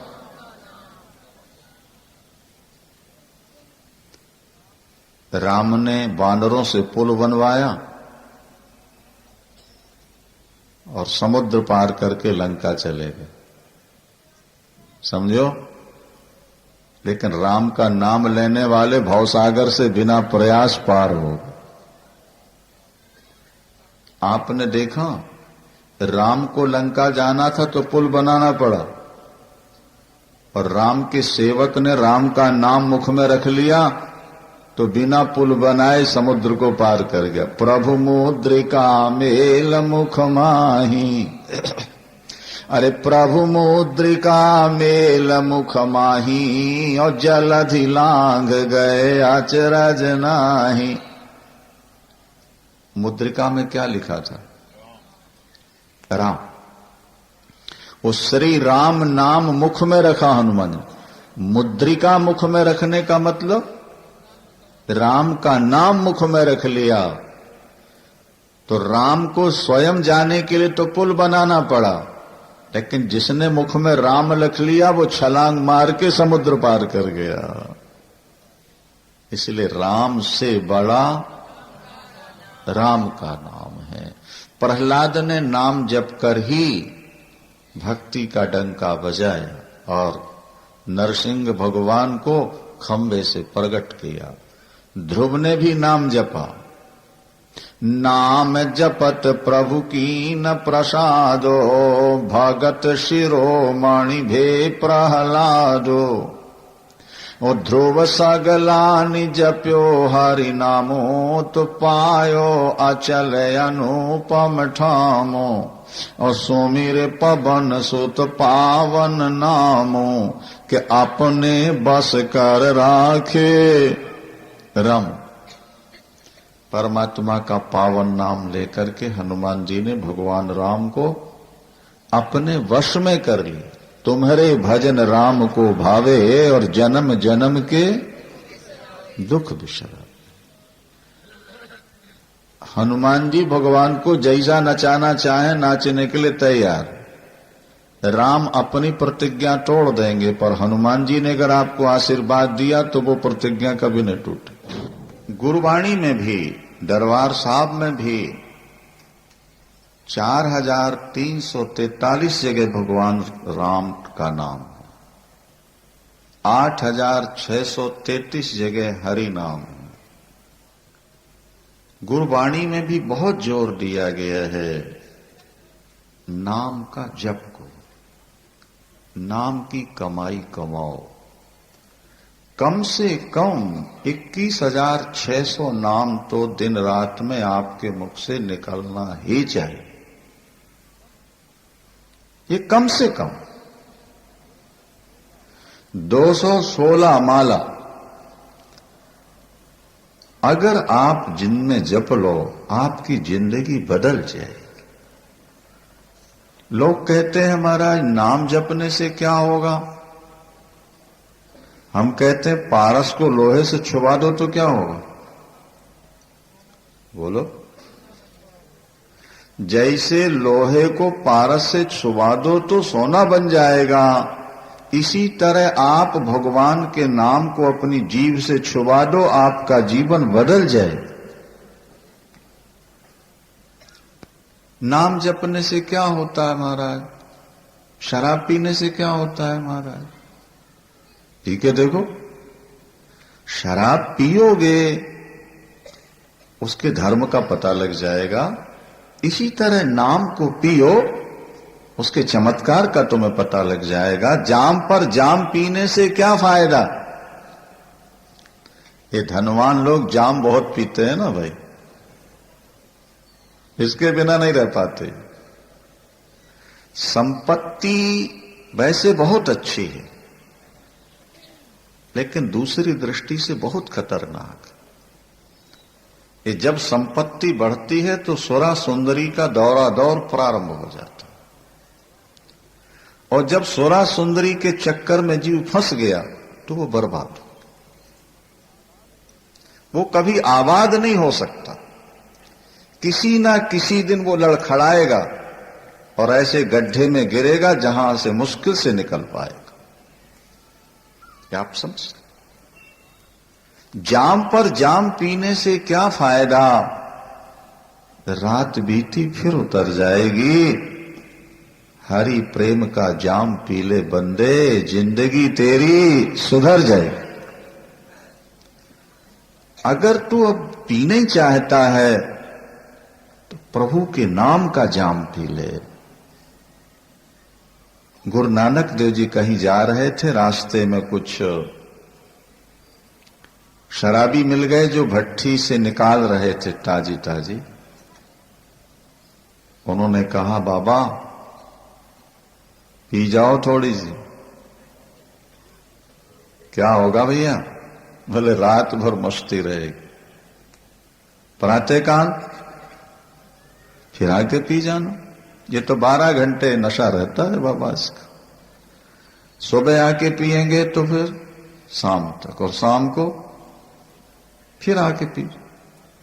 बाबा हमें आशीर्वाद देते रहो, दुआ करते रहो, और सुबह शाम आके पीते रहो। बहुत अच्छा उत्तर दिया गुरु नानक देव जी ने।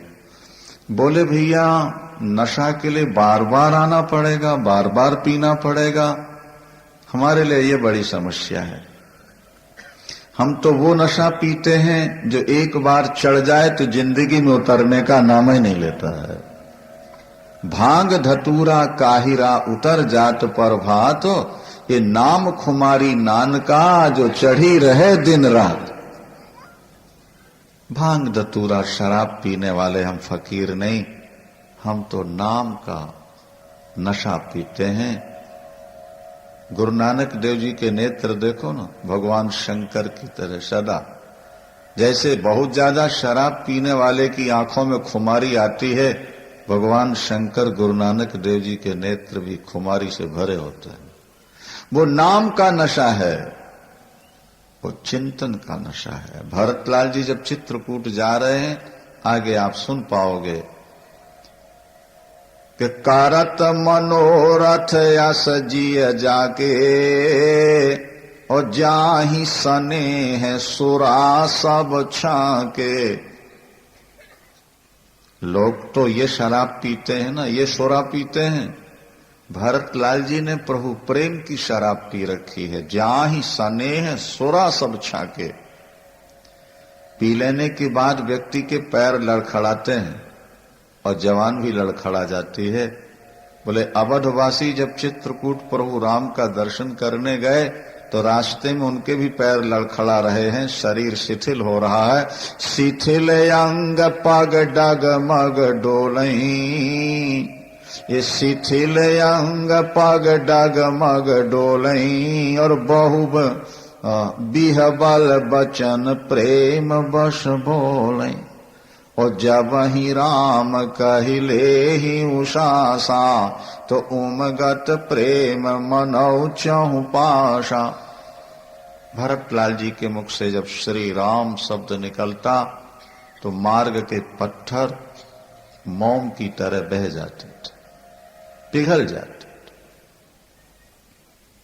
संसार का स्वाद ले लेने वालों, अब प्रभु के नाम का स्वाद लेना प्रारंभ करो। व्यापारी तो वानगी के आधार पर सामान खरीद लेता है, सैंपल के आधार पर सामान खरीदता है।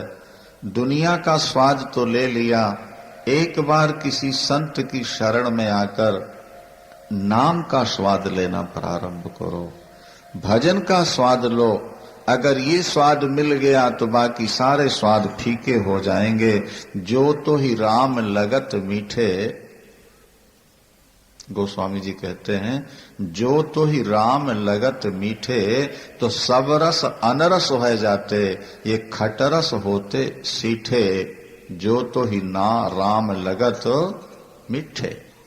अरे जीव, जिस दिन तुझे प्रभु का पावन नाम मीठा लगने लगेगा, उस दिन सारे पदार्थ फीके हो जाएंगे। प्रभु का नाम जपना प्रारंभ कर दे, तेरे जीवन में ऐसी ज्योति जगेगी, ऐसा प्रकाश मिलेगा, तेरा जीवन आनंद से भर जाएगा। गोस्वामी जी ने नाम पर, सभी संतों ने नाम पर जोर दिया। नाम की कमाई करो, नाम का जप करो। गुरु नानक देव जी क्या कहते हैं? 8 पहर जन हरि हरि जपते। यहां तो 1-2 माला जप लिया बहुत हो गया। गुरु मंत्र लिया है ना, तो 1-2 माला जप लो भाई। लेकिन गुरुवाणी में क्या लिखा है कि 8 पहर, 24 घंटे में 8 पहर होते हैं। बोले 8 पहर जन हरि हरि जपे, और हरि का भगत प्रगट नहीं छपे। ईश्वर का भक्त वो है जो 8 पहर, क्या 64 घड़ी हमेशा प्रभु का नाम जपता रहता है, जपता रहता है, निरंतर चिंतन होता है। एक विलक्षण खुमारी जीवन में जागेगी। हनुमंत लाल जी ने प्रभु का नाम जप लिया। देवर्षि नारद सदा प्रभु का नाम जपते हैं। सारा संसार तो भगवान का नाम जपता है, सारा संसार भगवान से प्यार करता, और भगवान देवर्षि नारद से प्यार करते हैं। नाम की महिमा है, इसलिए जप करना है। आगे ये रामायण कहां से प्रकट हुई? तो गोस्वामी जी कहते हैं कि रच महेश निज मानस राखा, उपाय सुसमय शिवासन भाखा, ताते रामचरित मानस बरो धर्यो नाम ही हेरि हरस हर। भगवान शंकर ने रामायण रची और अपने मन में धारण कर लिया, छुपा के रख लिया। अवसर पाकर जब पार्वती जी ने प्रश्न किया अमर कथा के लिए, तो यही रामायण उन्होंने पार्वती को सुना दी। वही कागभुसुंडी को सुनाई जिसे बाद में गरुड़ ने सुनी, इसलिए इसका नाम पड़ा रामचरित मानस। रामचरित मानस का प्रश्न कहां से चला और उत्तर कहां तक पहुंचा, इस पर आके ध्यान दीजिएगा। बोले भारद्वाज मुनि बसहि प्रयागा, और जिनहि राम पद अति अनुरागा, कि तापस समदम दया निधाना, परमारथ पथ परम सुजाना। भारद्वाज मुनि जो प्रयागराज में निवास करते हैं, आज भी भारद्वाज आश्रम है प्रयाग में। माघ के महीने में जब मकर की संक्रांति होती है, तो सारी दुनिया के लोग प्रयागराज आते हैं। बड़े बड़े ऋषि और महर्षि प्रतिवर्ष प्रयागराज में आकर तीर्थराज में स्नान करते हैं, 1 महीने निवास करते हैं। हरिद्वार में तो 12 वर्ष में कुंभ लगता है, 6 वर्ष में अर्ध कुंभ ही होती है। लेकिन प्रयागराज आप जाके देखो, हर वर्ष आपको हजारों लाखों झोपड़ियां बनी दिखाई देंगी, नया नगर बसता है। मकर संक्रांति में प्रयागराज में स्नान करें और वहीं बैठ के भजन करें। 1 महीने का भजन एक कल्प वर्ष का फल दिया करते। प्रतिवर्ष होता है, आज भी हो रहा है। क्या? माघ मकर गत रवि जब होई, तो तीरथ पति आव सब कोई। देव दनुज की नर नर श्रेणी, और सादर मज्जहि सकल त्रिवेणी। के यही प्रकार भर माघ नहाही, पुनि सब निज निज आश्रम जाही। के प्रति संवद यस होय आनंदा, और मकर मज्ज गवने मुनि वृंदा।